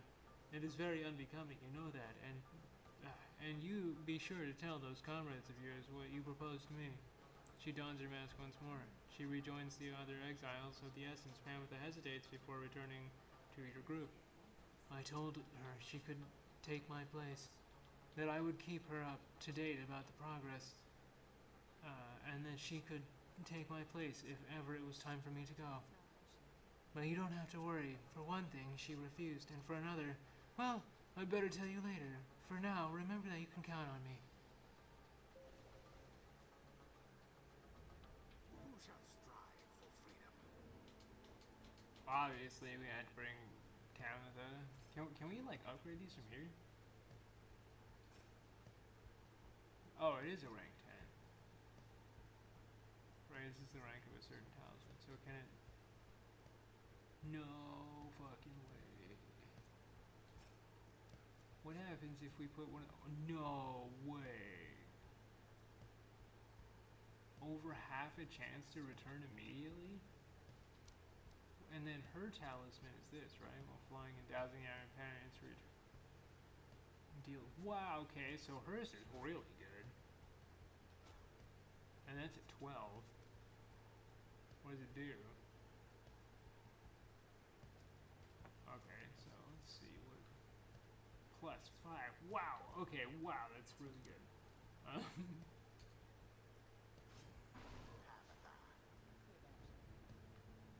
Worm Sir Gilman, and dog. Ruki, the choice is cast. Don't really want to get in the middle of this mess, but hey, what the hey? You got it, sister. Face us, wastrels of the Commonwealth. The pain and loss of your defeat this night shall reverberate not only in your hollow hearts, but in the homeland that you abandoned you. Are you quite sure that it has to be this way, then, sister? There is no compromise, Pamitha, not for traitors to my country or my blood. I understand. Then so be it.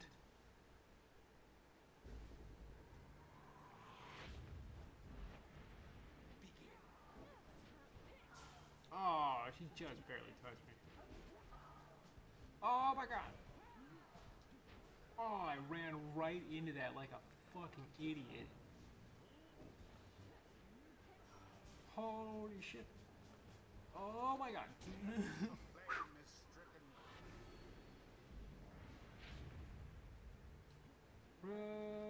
Okay. Oh, I didn't mean to do that. Oh no. Oh no. Oh my god, no.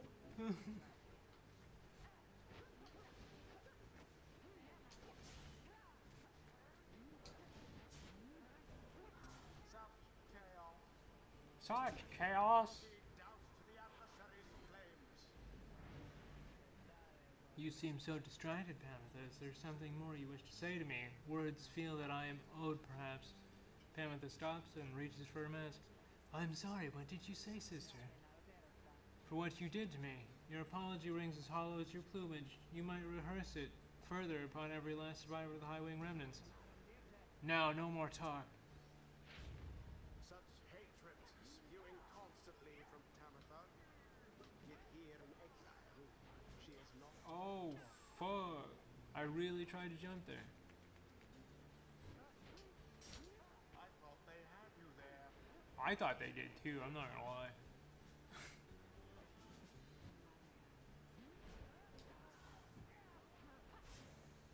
Where What? did the Nightwings go? Bro, I did not even get a chance to actually spawn in there. Yeah, get it over with. That's rough, dude. The Nightwing's adversaries gained an edge. Such fervor. Righteous fire! Oh wow, so she actually does get the plus with her talisman. Maybe I should actually worry about upgrading that. Tis taken. Oh, fuck. I fired. Oh, I did fire. It just was too late. Cool. Empire weakens. Yeah, not enough. There goes Tamitha. Oh, fuck. No. No, fuck.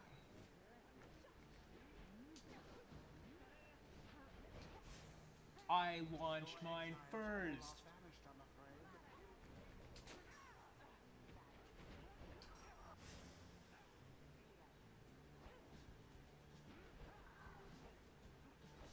Oh, fuck. Oh, come on. Oh, no. Ah, fuck. I'm getting so confused. There's too many winged people. As for you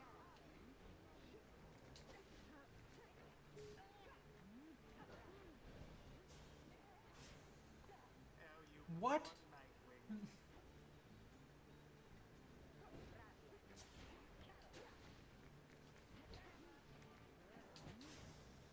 Quite a sour turn for the essence. Jump. Oh. The sacred law.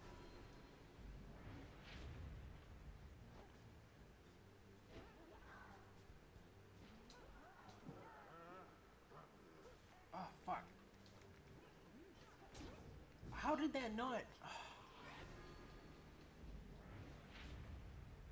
I actually tried that time. I really did.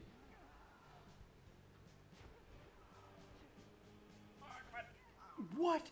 Whoa, I was in there, bro.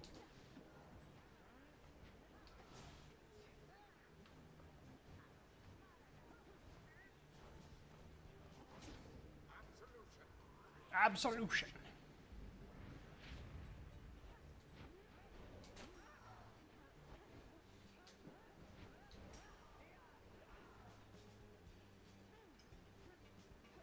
Oh. Wow, she gets so much value. Once more like that, and we are finished here. Wow, I made that a lot further than I thought I would.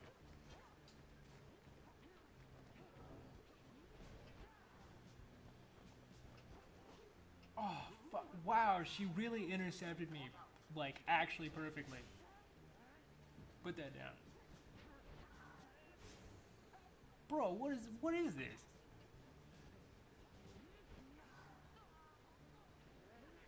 Wow, they got mad aggressive.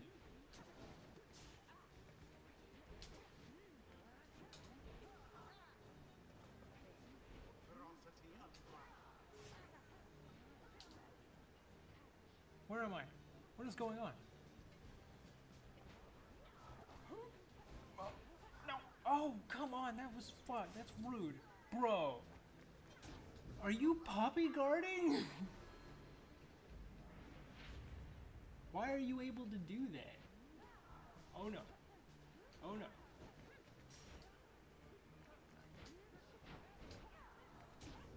Hey, what? Dude!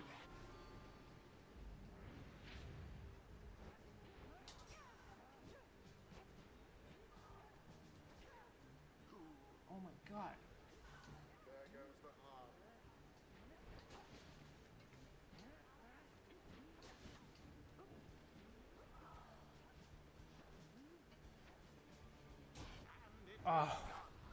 I actually preferred the little more challenge in that. That felt way more satisfying than normal. Certain they would not. I was starting to feel kind of certain we wouldn't either, but this is a good team. Is complete. You win, blood sister, you win. I don't suppose that means you'll reconsider. You know I cannot. You are always obstinate, but in that regard, and all others which count for anything, you are inferior to me. Remember that. What you offered is meaningless to me. I shall free myself without your help, or that of anyone. Now then, farewell. Wait, what of your comrades, the Essence? You must need them at least. Mincing my words as ever, Pamitha, know that I do love you in a way. Is that what you wish to hear? God, I'm falling apart here.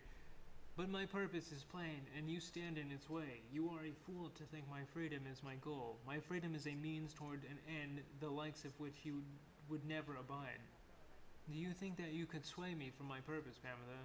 Pamitha remained silent for some time. No. I think that you will struggle to destroy the Commonwealth no matter what it takes. No matter if, in doing so, you are destroyed instead. So then, you understand me after all. Pamitha does not turn to watch her blood sisters apart. The rites do tend to teach something of trust. I noticed. Oh yeah, level 4. This night wonders at times about why we are here and which forces have transpired to bring us here together. Has Under King Oz himself taken an interest in this noble quest?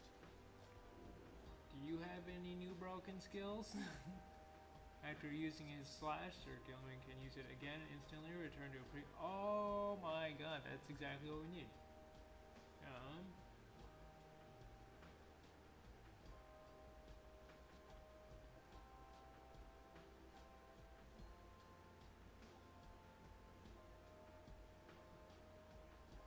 I almost feel like this would be the better choice though, because if someone gets banned, especially if we play with a little bit harder, the infinite stamina thing could really give him an upper edge. And since I forget to use his what do you call it, his ability all the time. Good as time as any to say thanks for having me along on this strange little journey of yours, reader darling. After saluting her adversaries, Pamitha instantly switches places with her nearest ally. Pamitha can use her dash ability in rapid succession for less stamina. That's broken. If Pamitha is banished while Wing's Fury is active, she returns twice as quickly as usual. While casting her aura, Pamitha can trigger an aura blast that banishes nearby adversaries.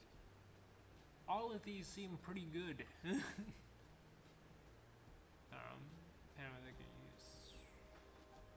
So I'm thinking Fell Swoop or the dash.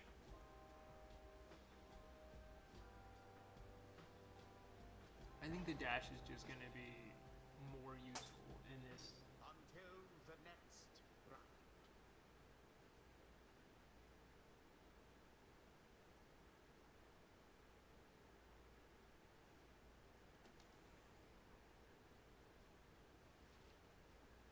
Back at the wagon, after triumphing over the essence, despite their best attempts to stop you, you are about to join the others discussing the outcome of Overthrow finds you. Good work back there, my girl, though I'm afraid I must pull you away from any revelry, for there is something you should see. Please join me outside. Look forth, the golden star reveals itself to us once more. Indeed, somewhere deep in the infinite dark, a single star shines brighter than the rest.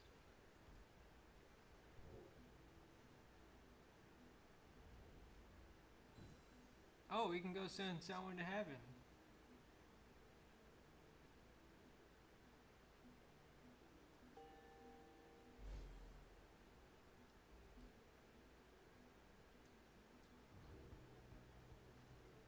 The rites are calling to you again to the Solium, where one among you may go free, should you prevail. It is as we discussed. The cycle of the rites is beginning to turn more quickly. Perhaps the scribes themselves had taken notice. Fortunately, having more frequent opportunities to free ourselves is not unwelcome to our plan. I suppose it's good for everyone, including the dissidents who will oppose us next. Getting to Mount Aloteo ought to be a little easier than before, at least. We should be able to make landing near some of the old monuments to the scribes. Let us set forth at dawn. Soon everyone is off to rest, as best as they are able, knowing that another chance for liberty for one of them shall soon present itself. Oh my god, 3 pages, bro. Chill. Despite Pamitha's mental conditioning, you can tell something is troubling her. She won't listen to a word I say. Not a damn word.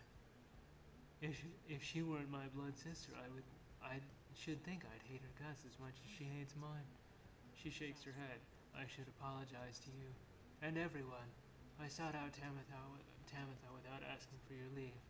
Figured I would rather seek forgiveness than permission, you understand. My attempts with Tamitha didn't amount to much, as you well saw. So at this point, I'm hopeful you'll be more accepting of apologies than she is. Though tell me something, Rita, darling. Do you suppose I'm going to betray you? You may know better than I do at this point. No, I'd say honestly, you're probably one of the most trustworthy people here, whether you want to admit it yourself or not. You expressed to Tamitha that you do not view her efforts to make peace with Tamitha as being contradictory to the group's larger goals. You understand why she did what she did.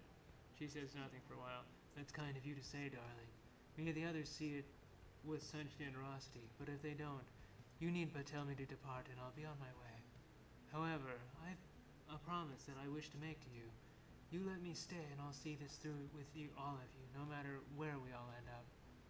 I'll be on the roof for a bit. I think you take care too, darling. Despite Pamitha's disappointment with the outcome of her confrontation with her blood sister, you sense she is less troubled now after a brief conversation.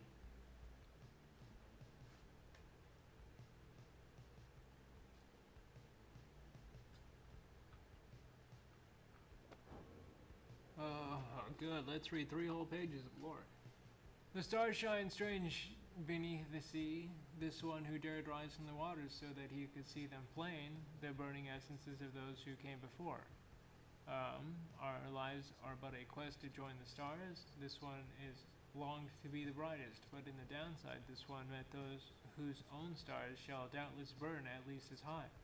Together we achieved great deeds. You may have seen some evidence of it.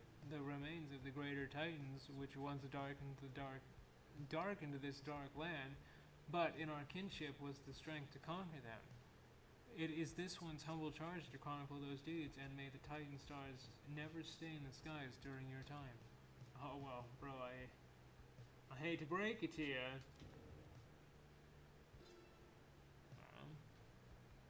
The foul name of the Star Titan is written here but once. Do not invoke it, lest you aid its reawakening. It sups upon despair and fear and doubt, and lands such as our own. 'Twas our mighty mistress Milithae which tracked the astral-born monstrosity within its loathsome pit, where it lay nursing wounds sustained from traveling across the stars in search of a simple prey. The wicked astral-born could drive a lesser creature to the brink of sanity with a mere passing glance, but not Milithae. She cast upon the feet 100 words of binding, each one more binding than the last. With the creature's incandescent skin we bound this book, and bound ourselves unto the stars. Oh my god, this is made out of Titan skin? Is this safe to handle? Is this book, like, bro? The winged members of the Essence, each chosen by the matriarch Triesta Tithys, are living exemplars of liberty and piety. Piety, sorry. Would that my wings could be thus. Once you, of course, must know, we all had wings. It is said the people of the Empire relinquished theirs, drawn in by earthly matters as they were. Let the harp such as Triesta held tight the liberty of their plumage could afford. These divergent paths did cause a share of differences between the winged and the wingless over time, but here in this land our purposes are shared, our goals united. That then is the essence. That is who they are and what and why. Very neat. Do you think she wants to talk to us anymore? You bring me brief reprieve from my solitude. You seek us in exchange. She still doesn't want to talk. Bro, did we, like, say it wrong? Did we do wrong? I'll apologize, like, right now, dude. Not even a question. Away!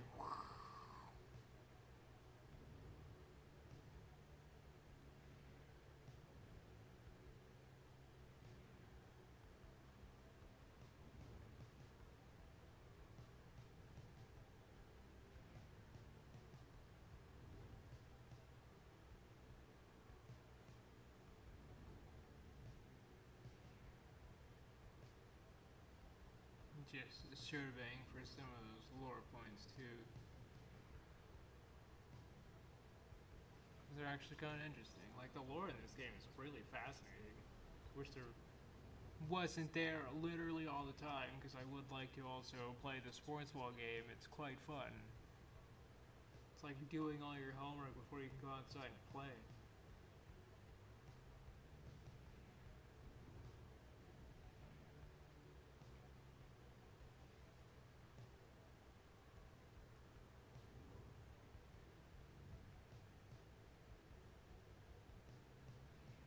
There's a lore point. The inverted fall of Solium roars into the sky. Somewhere beyond it lies the Commonwealth, beyond your vision and beyond your grasp. Alas, that we simply cannot fly back up to our homeland. This wagon has its limitations, I'm afraid. But we shall return yet. Oh god, man, that voice makes me yawn, like, every single time. Let us continue now along the path.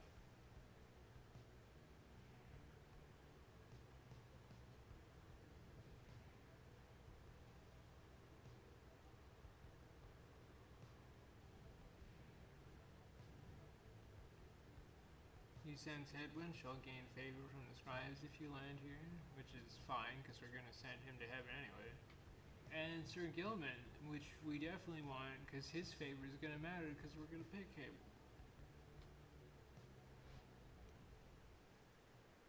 You make landing on the sacred Mount Elodiel, upon whose summit the next liberation rite shall soon take place. You wonder who among you may regain his or her freedom at this time. If Wolfred finds you after the post-flight inspection, we shall have to take the rest of the trip to Fall of Solia, my land.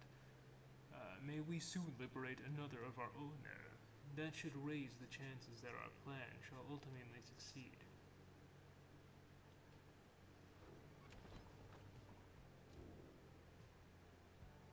Oh boy, the Beyonder Crystal. A visit from my favorite reader. What is the occasion? Oh my god, we can talk to her again. I thought I told you to be gone. She is pushing you away as she did before. Perhaps I ought to cease my service to you if you insist on disrespecting my wishes thus. Would that sound good to you, O reader? Imagine not having access to the loathsome trinkets which I grant to you. Imagine those idiots of yours having to get by without my tutelage. I can imagine it just fine myself.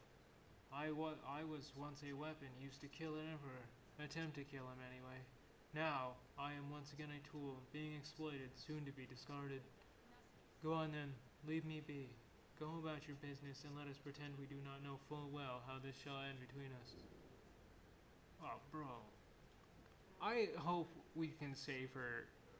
If you can't, this game is gonna go from like an easy 10 out of 10 to a solid 0 out of 10.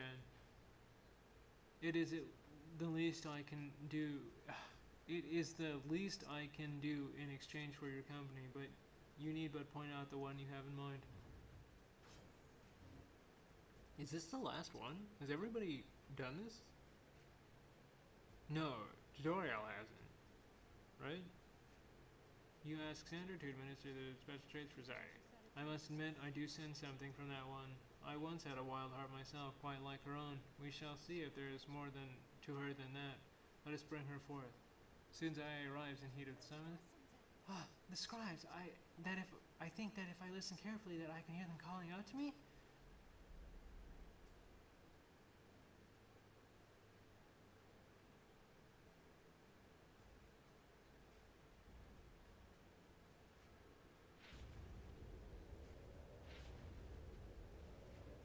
The operation center appears on a faster mask. Listen, girl, this place where you reside at present has but a single rule, which is you answer to me here. Wow, okay, I will.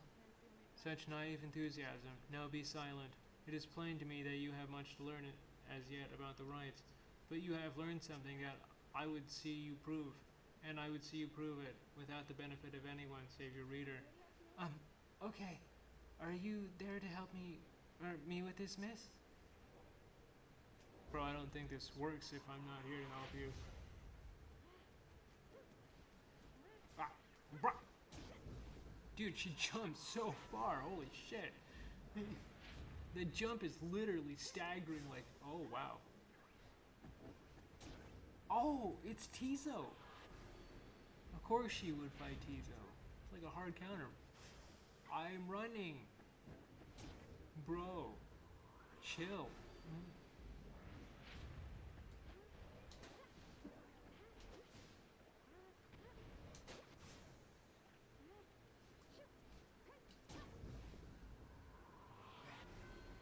Alright, so for her, I think I'm going to actually focus on taking some of these guys out.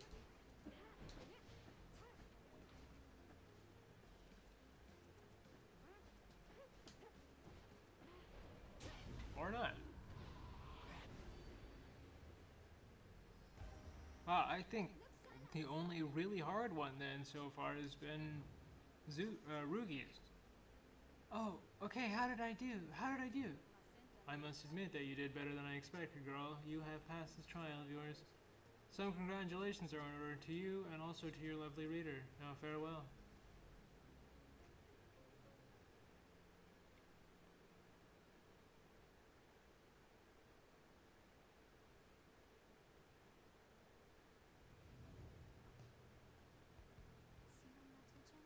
Did I imagine all that, miss? Because I hope I didn't.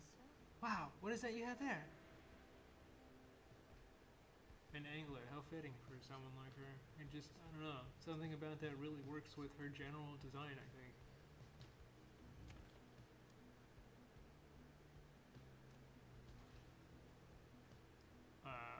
later that day, you accompany Sir Gilman into an old masonry of Emperor's Ascent, where a monument of Trieste Tithys awaits you. Perhaps due to the nature of this place, you begin to sense Sir Gilman's inner thoughts as clear as if he were speaking aloud.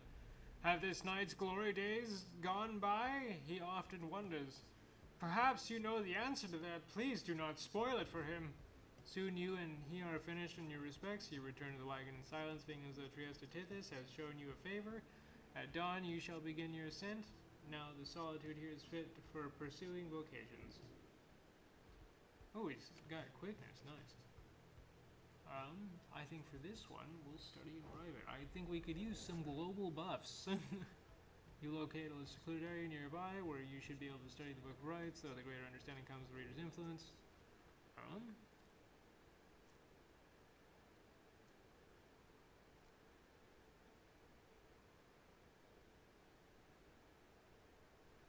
I think the quickness will help.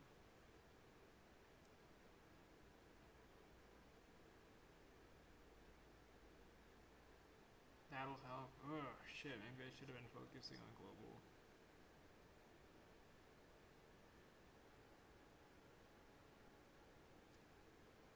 Well, let's go with quickness.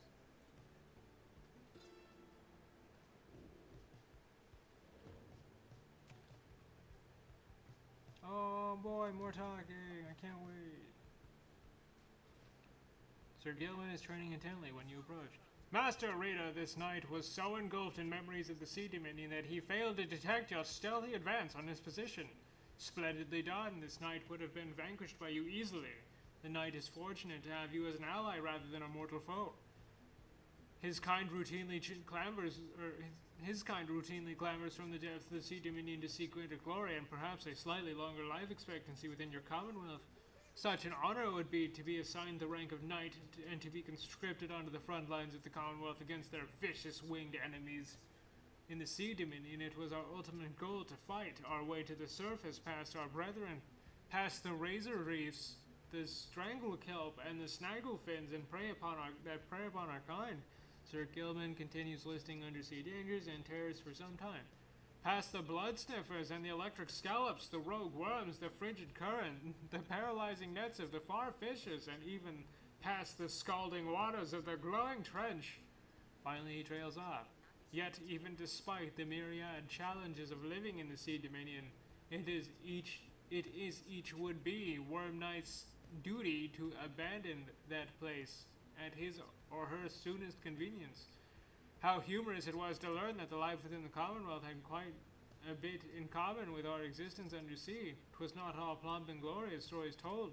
Perhaps it is our lot as Worm Knights to bring strife with us wherever we should go, for even here it seems is our kind pitted both against our brethren and all others.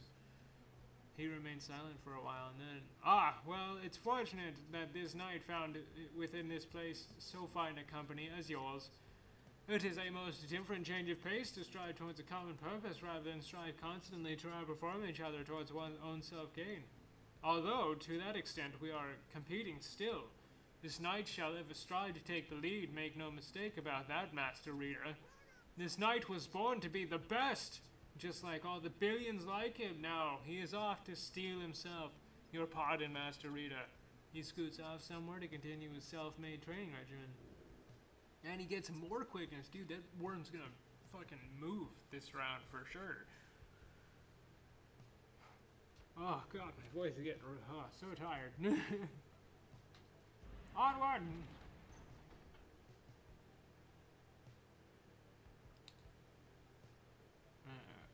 Is that...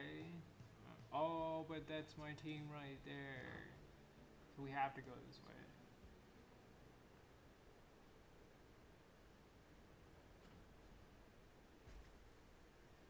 I need to hydrate. Or I will dihydrate.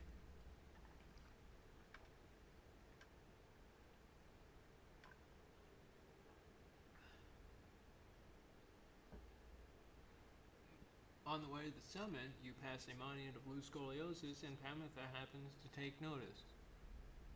Talking to the den again, Pamitha. Fine, why not? Ought to keep your mind off things. Just don't go getting your hopes up. Your life back there, it wouldn't be any better anyway. She says little after paying her respects. However, as you prepare to continue your ascent, you sense that loose scoliosis has shown you favor. Thanks, loose scoliosis.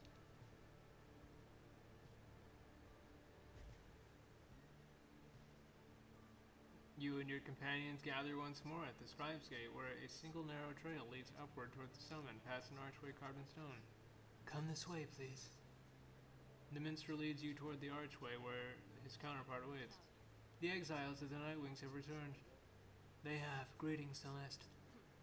So all but ignores him. She all but ignores him and motions to the rest of you. Now then, each of you in turn, please state your names and what it is that you seek whilst crossing the Scribe's Gate. Please just do as she says. Everyone steps forth, one after another, much like before. Zaya passes through the gate. Sir Gilman passes through the gate. Hedwin passes through the gate. Jordariel passes through the gate. Ruki passes through the gate. Pamela passes through the gate. Fulfred passes through the gate. No one is left but you. You step forward and declare yourself as you did before. The guardian of the Sky Gate regards you with a still expression, and then she addresses all of you in her formal manner. The 8 scribes bid the Nightwings welcome. Go forth with glory. The lone minstrel glances up the gate guardian. You have our gratitude, Celeste. She pays him no heed. Wow, cold. I'm sensing some tension there.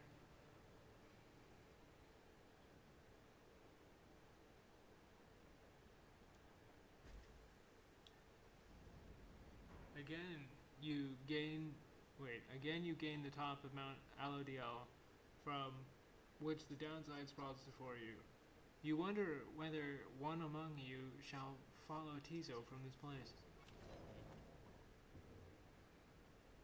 Oh my god, Pamela doesn't want to talk to us? I thought that was part of the thing. We just had her lore dump. Well, not dump, but we had her interaction. From the top of Mount Alodiel, the downside may be seen in its entirety, or at least felt, since so much of the land is shrouded, but that is hardly all. Through a wondrous miracle there lies upon the highest mountain an inverted fall, whose waters crash not toward the sea, but rush towards the heavens. We speculate these are the very waters which delivered us, but now bend backwards, seeking their return, as do we all. In this phenomenon can freedom be achieved, but only for the chosen when the time is right. This path to freedom we cannot traverse, but shall leave open for you, so that you may strive for it. Thanks.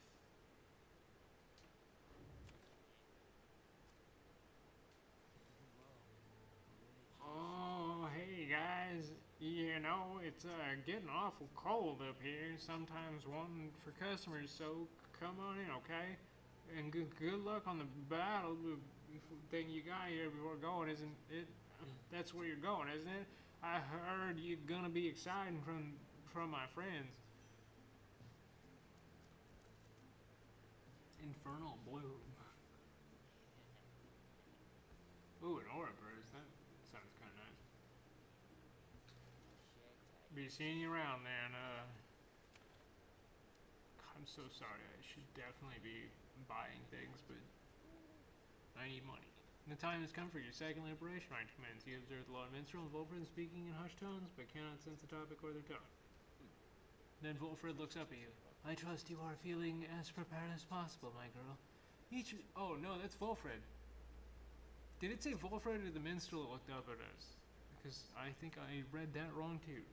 I trust that you are feeling prepared as possible, my girl. Each rite is consequential to our journey in its own respect, though these liberation rites have more immediate effect. It is somewhat crass, however. I've gone and estimated by how much each of our companions may contribute to the outcome of our plan, should they be liberated here. Factors such as their previous occupation, innate tendency to lead, and oratory skill contribute to my assessment. It's nothing personal, for we are all in this together. Besides, we ought to return in time, if possible. Know simply that for each one of us who goes, in doing so, he or she shall raise our total chances of success. Rita, madam, this night you shall confront the dissidents. They have already appointed Barker to be liberated. should they manage to prevail. We have faith in you, my girl, and lo, even the stars agree on this account.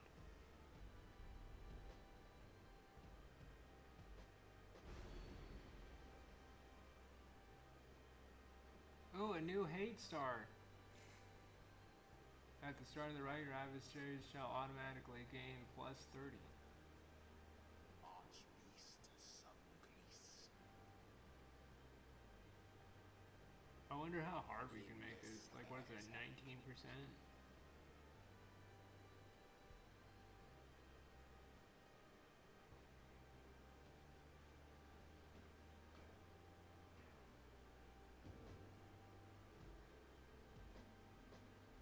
I'm giving them more so that I can play the game some more. But I'm making them stupid again because I also don't want to look like a complete fool. The Nightwings have returned unto the fall of Solium, at which the scribes first formed their sacred union. At stake this night is freedom and prosperity. But only for one exile who prevails in this liberation rite. Your many adversaries all did strive to earn this opportunity. 'Twas the dissidents which earned it. Who shall be absolved is up to all of you.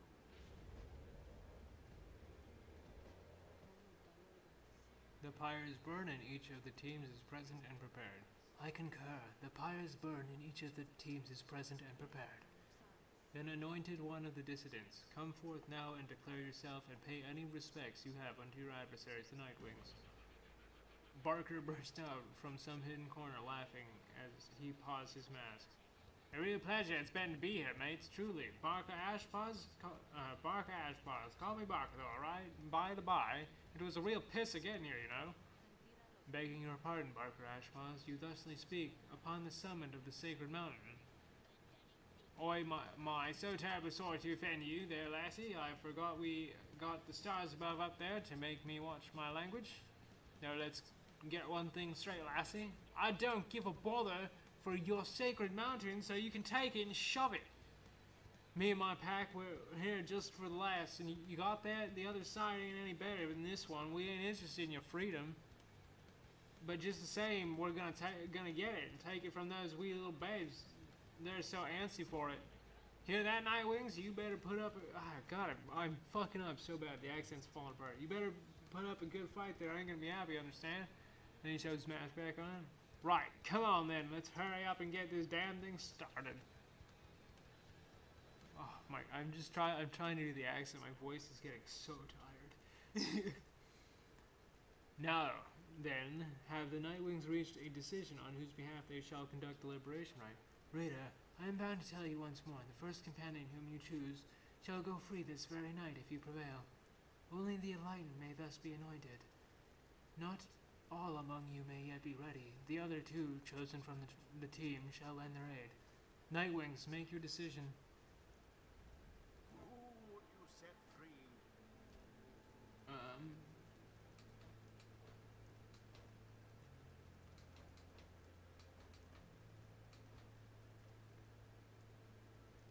What do you mean not worthy? Do they have to be of a certain level? Dude, I can't get rid of my team. It's gonna be the dog then, because I don't use him nearly as much.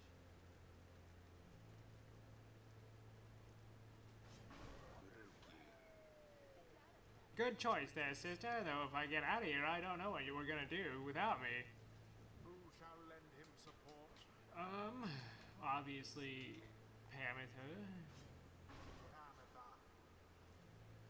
Sure, let's get him out of here then. And Wormadon. Sir Gilman. By this knight's honor, he shall fight with all his might. It is done. All right then, mates. No waiting, no more waiting, no more holding back. Let's rip him to shreds and let's go, let's go, let's go.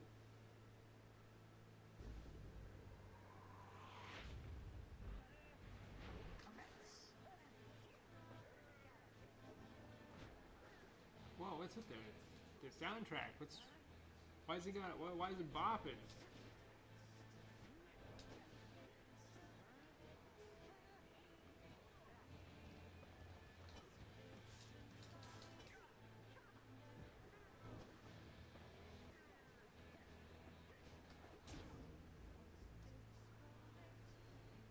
God, the music, Supergiant's music is just so good.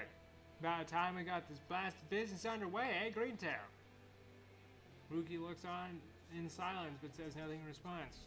We got him beat, we got him beat, we got him beat. Don't care what it takes, don't care what it takes, don't care what it takes.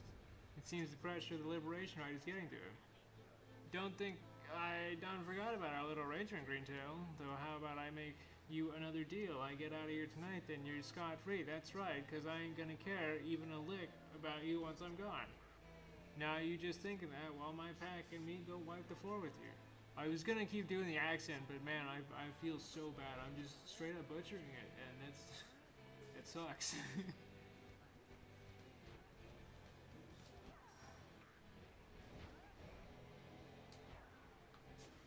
Shit.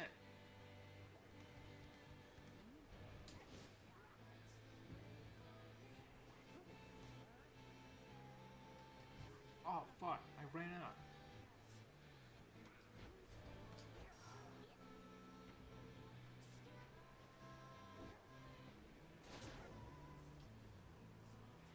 Oh, I forgot, her plume talisman's fucking busted. Hell yeah.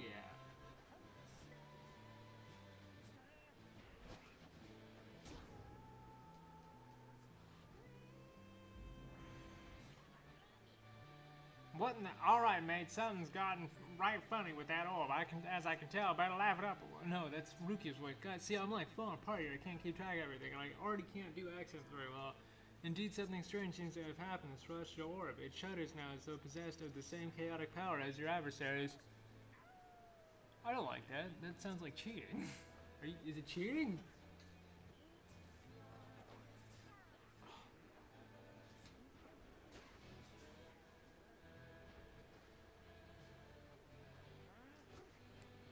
Oh, come on, I jumped.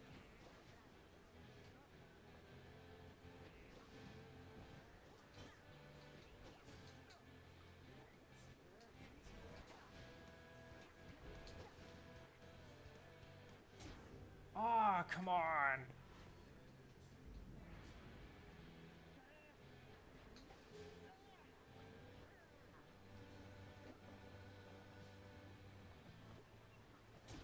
Headlong goes Sir Gilman into flame. Whoa, his is really long.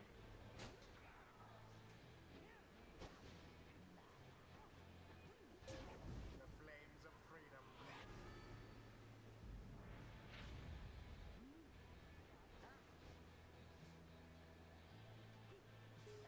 Ah, fuck. Oh, I walked right into that like a fucking idiot.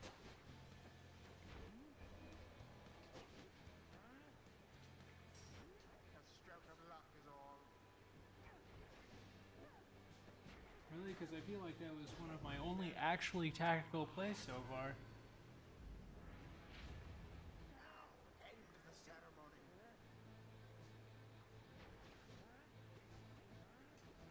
What am I stuck on? That cur of yours. Brother?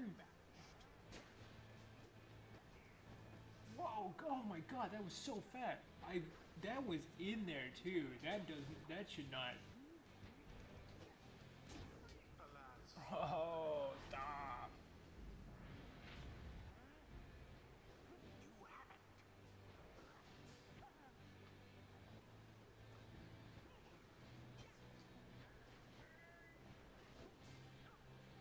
Wow, they're really quick to just fuck me over, aren't they?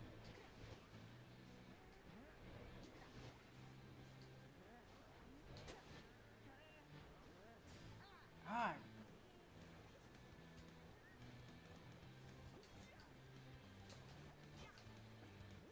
Seriously, how, bro? All sure is rather quick.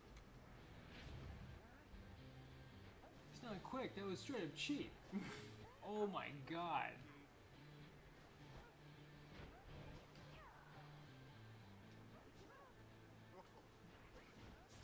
Bro. Glorious. Splendid. One? Are you kidding me?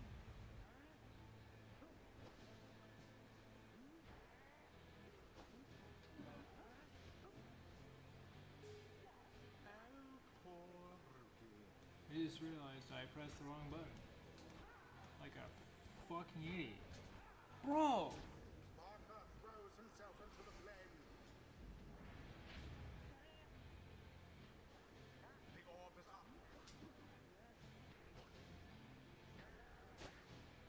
And there it is, at last. And I got Rookie to do it. Wings Hell prove yeah. their worth. An outcome which left little room for doubt. Thus ends the liberation rite. And thus the scribes have chosen. The exile appointed by the Nightwings shall be free. Absolved of all misdeeds. Go get him, little dog. To glory in the Commonwealth. His adversary and all others shall remain He's gonna go see his mom, right? their rightful sentences. What a joke here. I was thinking we were gonna make him cry after all this. Come on, mates. I'd rather had it with this stuck-up place. Let's get out of here already, eh?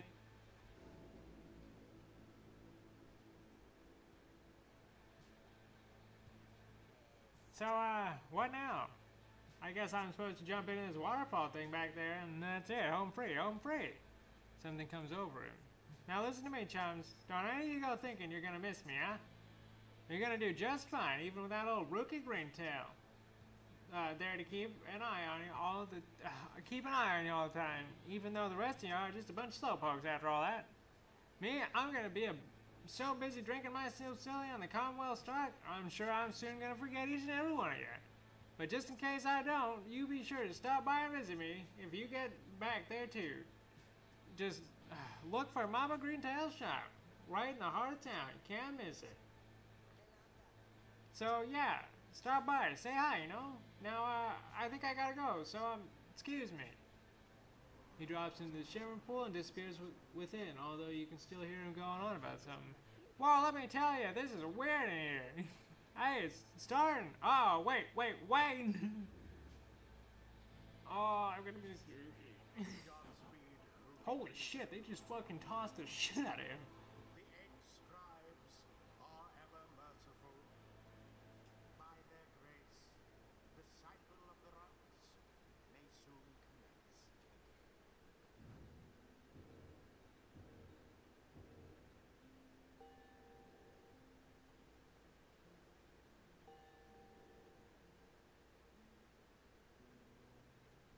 May the scribes have mercy on us all. And how? So I think in the next ride I should use the Hoppy Girl, Zae, and Judario. You return to the wagon after having prevailed against the dissidents in the liberation rite. That's one less mouth to feed. Perhaps this knight may too regain his honor. You succeed in liberating Rookie, who returned to the Commonwealth in glory. We did what we could. With each liberation rite, we strive to advance our plan. A brighter future awaits at the end of our path. For now, we must persevere. Speaking of which, reader, I take it you've seen the stars, or I should say the lack thereof. You have, or did. Once more, the sky is all abyssal darkness. Following the liberation rite, no star illuminates themselves to guide you further on your path. Then let us go once more to the Moonlight Alcove. I have an errand I must run. Besides, once we arrive, best we recover now. Wow, I read that wrong too. God, I swear I can read. I promise. This is just, reading aloud is new. That's definitely, where I think where I'm struggling. And make our way southward at first light.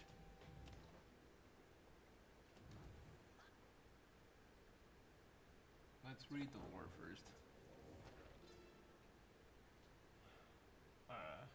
Know you the sacred Mount Alodio, the highest peak within the lowest land? Then know that it is no mere mountain, but a fractured bonework of the world titan himself, the archbeast Sungriz. Sungriz? Is that it? This one's bog-dwelling companion Milithe is too mild in her account of our ascent. 'Twas not pleasant mountain hike, but a pitched battle spanning 17 full moons. Finally, the 8 of us, we climbed atop the brow of the old Sungriz. We merged our strength and struck the mortal blow, such that the archbeast shattered finally into pieces.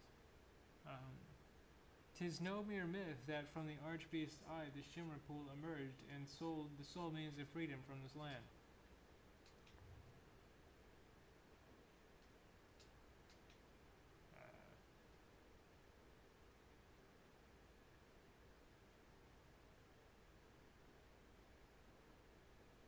This was the one we read, yeah. Okay.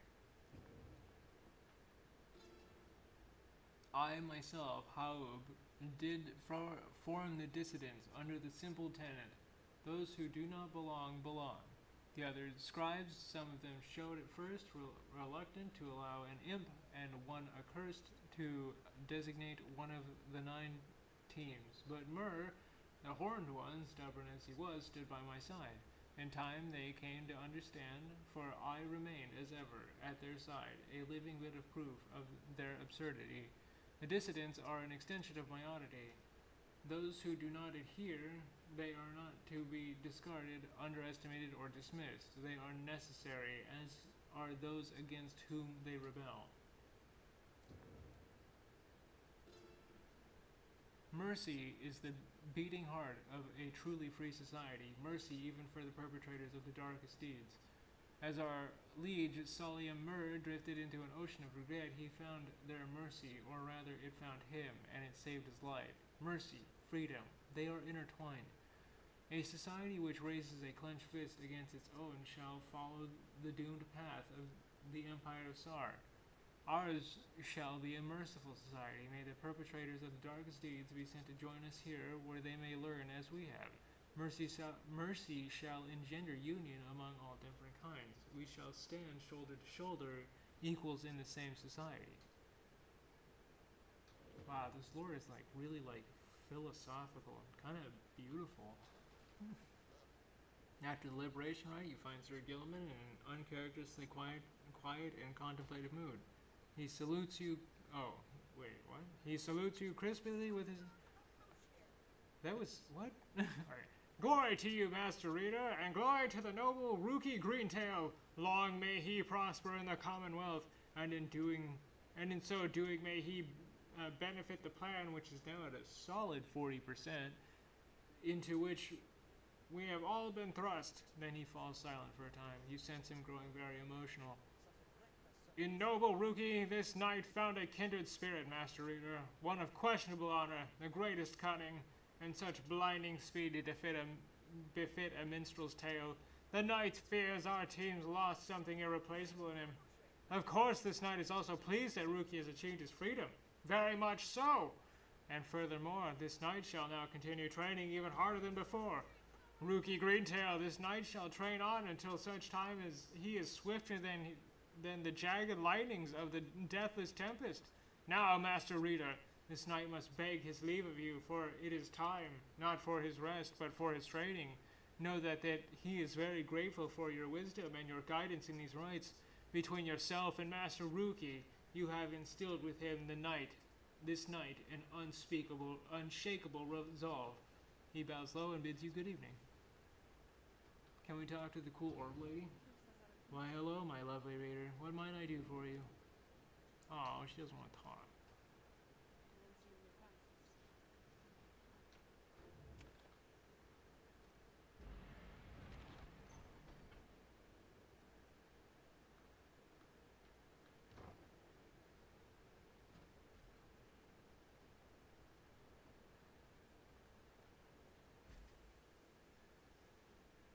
You once again find yourself amid the serene walkways in a moonlit alcove. Here you can await the time until the stars deign to shine for you again.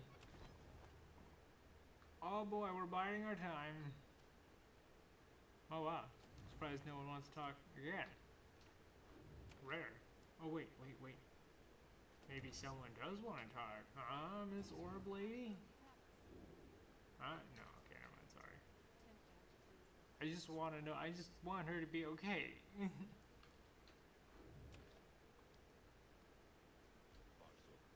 We have returned to a place of respite. Please make yourselves comfortable, such as you can. We are at the mercy of the stars, but I expect they shall shine bright again in time. As for me, I shall return by then, for there is something I must do. There, from atop the sacred mountain, you gaze down in the abyss that is the downside. You wonder when the stars shall align themselves once more.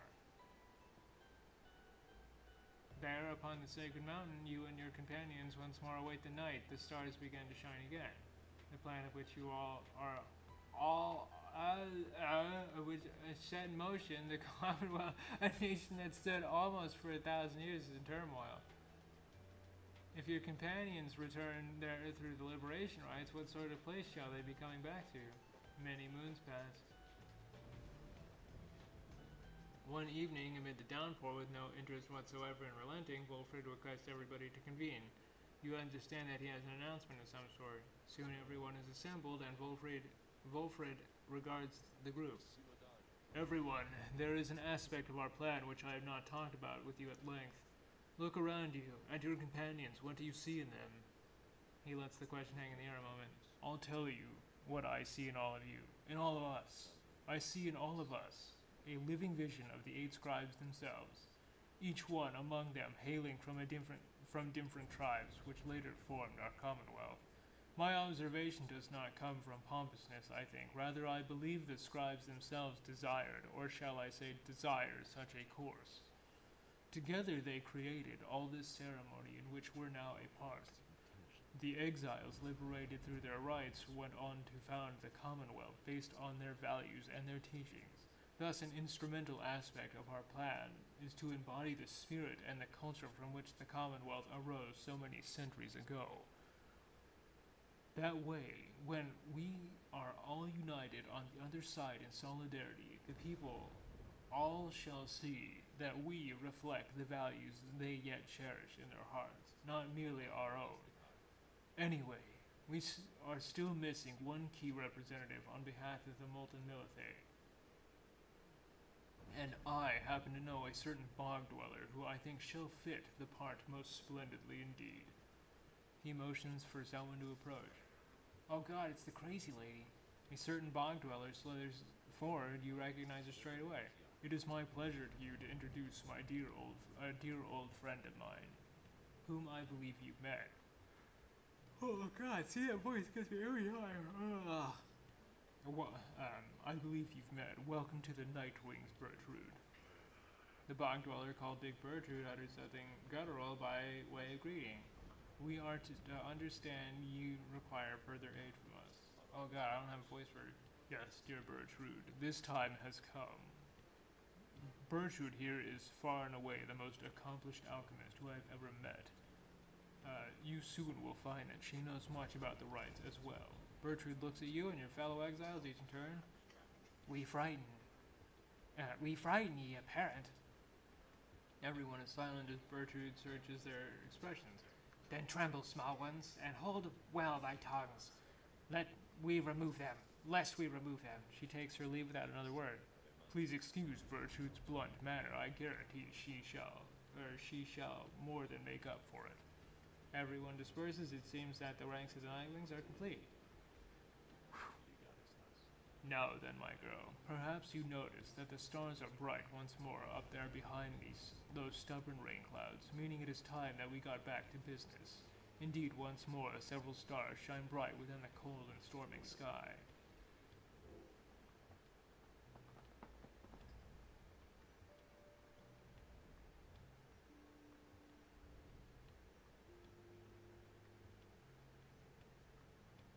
Okay, let's see what we got. We got Blue Scoliosis' star. Oh, and this is for Jadorio, so we can send her up next maybe if we and this is for who is Lendl for?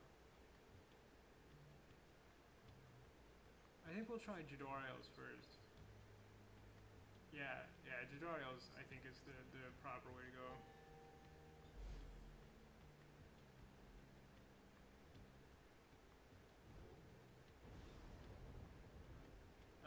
Looks like we have to face the Templars again next time, which means Ignarius, he's probably still angry that we beat him in the Liberation Rite. Edwin then offers you such details as he knows of our next adversary. Ignarius, a longtime resident of the Downside, as evidenced by his appearance, the strongest of the Templars, he has waited years to earn his freedom. Born to a middling Commonwealth family, he got into trouble early and often but found his calling in the Commonwealth's not entirely legal red light district. There he took many jobs, most involving his sheer size. Most notably, he was a bouncer at the Starry Eight, where he came to symbolize its reputation. One day, a particularly belligerent guest got under his skin, so he gave him a tremendous thrashing. The club clientele all gave a cheer.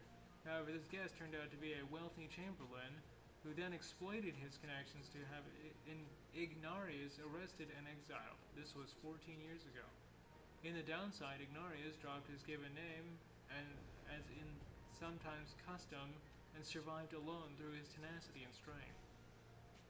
In time, he drew to notice the notice of the Templars, who revealed to him the rights recruited. I'm losing it. You revealed to him the rights, recruited him into their ranks, and let him work his way up. Now, at last, it is his turn. He may not be the nicest person in the world, but it doesn't make it right that he was flushed here with the rest of us. Anyway, we better get some sleep after today. You wish a good night to Edwin, and your travels shall continue at first light. Oh God, Bertrand, Jesus Christ, you take a lot of space. You find Big Bertrand looking out the black wagon in a disapproving way. She fixes her gaze on you, and her expression does not change.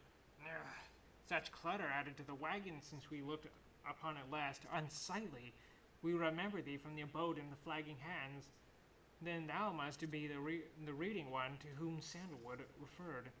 She moves in close studying. You recall that a mere touch of a bog crone of the southern bogs can induce paralysis or worse. That one such as thee can extract meaning from that tome. 'Twas the feat we wished to witness for ourselves. Thy flesh has seen but the smallest fraction of the years which ours withstood, and yet we are expected to believe that thou canst understand the Book of Rites. Then she backs away, for someone else has joined you. Hail, Bertrude, madam. It is everything to your liking in this time, or is there something more in which you require? We have been unable to locate a supply of rotworm gizzard extract among thy belongings. Other than that, we shall lodge no complaint at present. It is possible that Wolfred has a small supply among his possessions here. If you would care to accompany me, we may yet procure some. That would be agreeable with us. Then after you, madam. And they depart. You think the lone minstrel will nod his head your way. He's always looking out for us. What a guy. Alright, who we got? With these blackened nails do I hereby inscribe the rights of flame. The bylaws shall be written here in full. We, the Eight, decree the rights a test of one's true worth in body, mind, and spirit. Now, until the stars abandon us, this shall be the binding law within the Downside. Those deemed worthy in the rights are to regain their freedom from the Downside and return whence they came. Exiles shall conduct the rights as one of 9 teams and look toward the stars for guidance on their path. Exiles shall bear the book as status. Oh, there's still more war?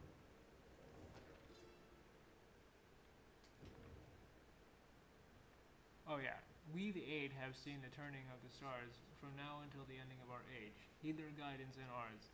The stars take many cyclic turns, and the rites commence at their behest upon celestial landmarks where the Downside's greater titans fell before the heavens.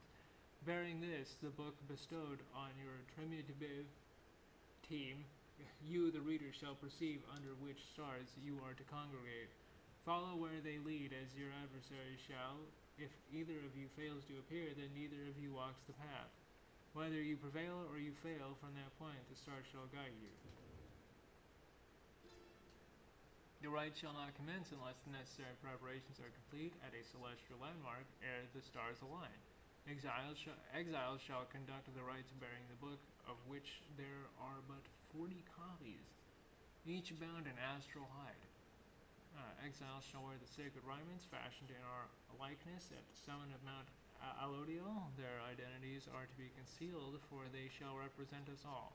Exiles shall set a metal sigil for their pyre, and consecrate the grounds using the words the 8 scribes gave their freedom, so that we may yet have ours. The heavens shall respond with this instead. Oh my god, there's still more lore. Holy shit.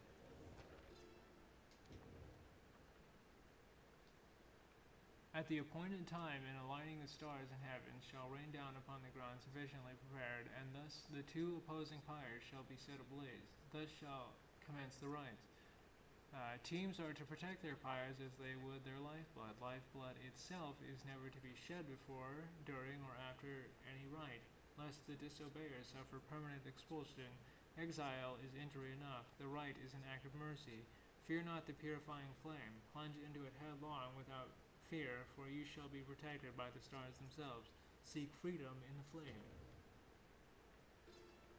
Exiles bearing the raiments and this book reveal their hidden inner aura in the color of their flame. The aura is the exile's solitary weapon. In the rites, should one's adversary cross one's aura, the adversary shall be banished. Banishment is fleeting nothingness. Seek the pyre's light, and thus make your return. The exile's presence shapes the aura. Exiles gain greater auras while standing side by side with their team, for we gain strength together. Exiles may cast their aura through sheer force or focus on this book.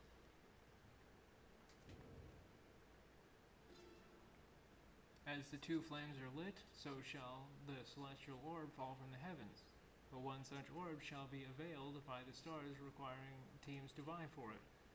Its cosmic connection to the flames, the raiments, and this book bestows the necessary qualities for its bearer to prevail. Effortlessly sails the orb between the 3 in a team. It seeks the grasp of whoever acts among the 3. Once grasped, the orb shall draw within it all the bearer's aura, fueled by the team's own flame. It is to be cast into the flame. In each rite we gain enlightenment, whether we prevail or we fail. Indeed, though through failure do we intend to learn the most valued lessons, provided we survive. None among us has prevailed without end. Exiles who walk the path toward enlightenment shall at times be struck by epiphany and achieve mastery in some respects. Choose well amongst these blessings to bestow, thus you may yet achieve your potential and surpass your adversaries.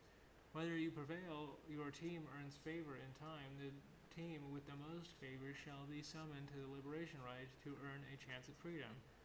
Then the cycle shall begin anew. Bro, there's so much lore. The liberation rites take place upon the fall of Solium under a blooded moon, witnessed by the heralds from the stars. There the most favored team shall confront the one which we appoint. These 2 teams first shall pass through the scribe's gate, where their worth shall be assessed under the stars. Only the most enlightened exiles within each team may be appointed for a chance of freedom. 2 of their companions shall support them whilst they strive. The appointed champion of the team which prevails then shall be plunged into the shimmer pool and return to glory. Okay, that's it. Alright. And honestly, that's a great place to stop. I'm right on time today, and we got a lot done. We're ready for our next couple of games, which I think should take at least a whole nother stream, because I'm actually kind of surprised how long this has been, given that Bastion and Transistor were really, really short. Like, this is going to be our first part 4 of anything. It's kind of exciting in its own right, and I'm okay with that, because I fucking love this game, dude. I love the lore, even if there is a lot of reading, and it hurts my voice after a while, but, like, the gameplay is so slick, bro. I love it. Anyway, with that, I'll be on my way, and if you stop by, I hope you have a wonderful day, and I hope you'll come back whenever, and I'll be back probably, what is today, Monday? Is today Monday?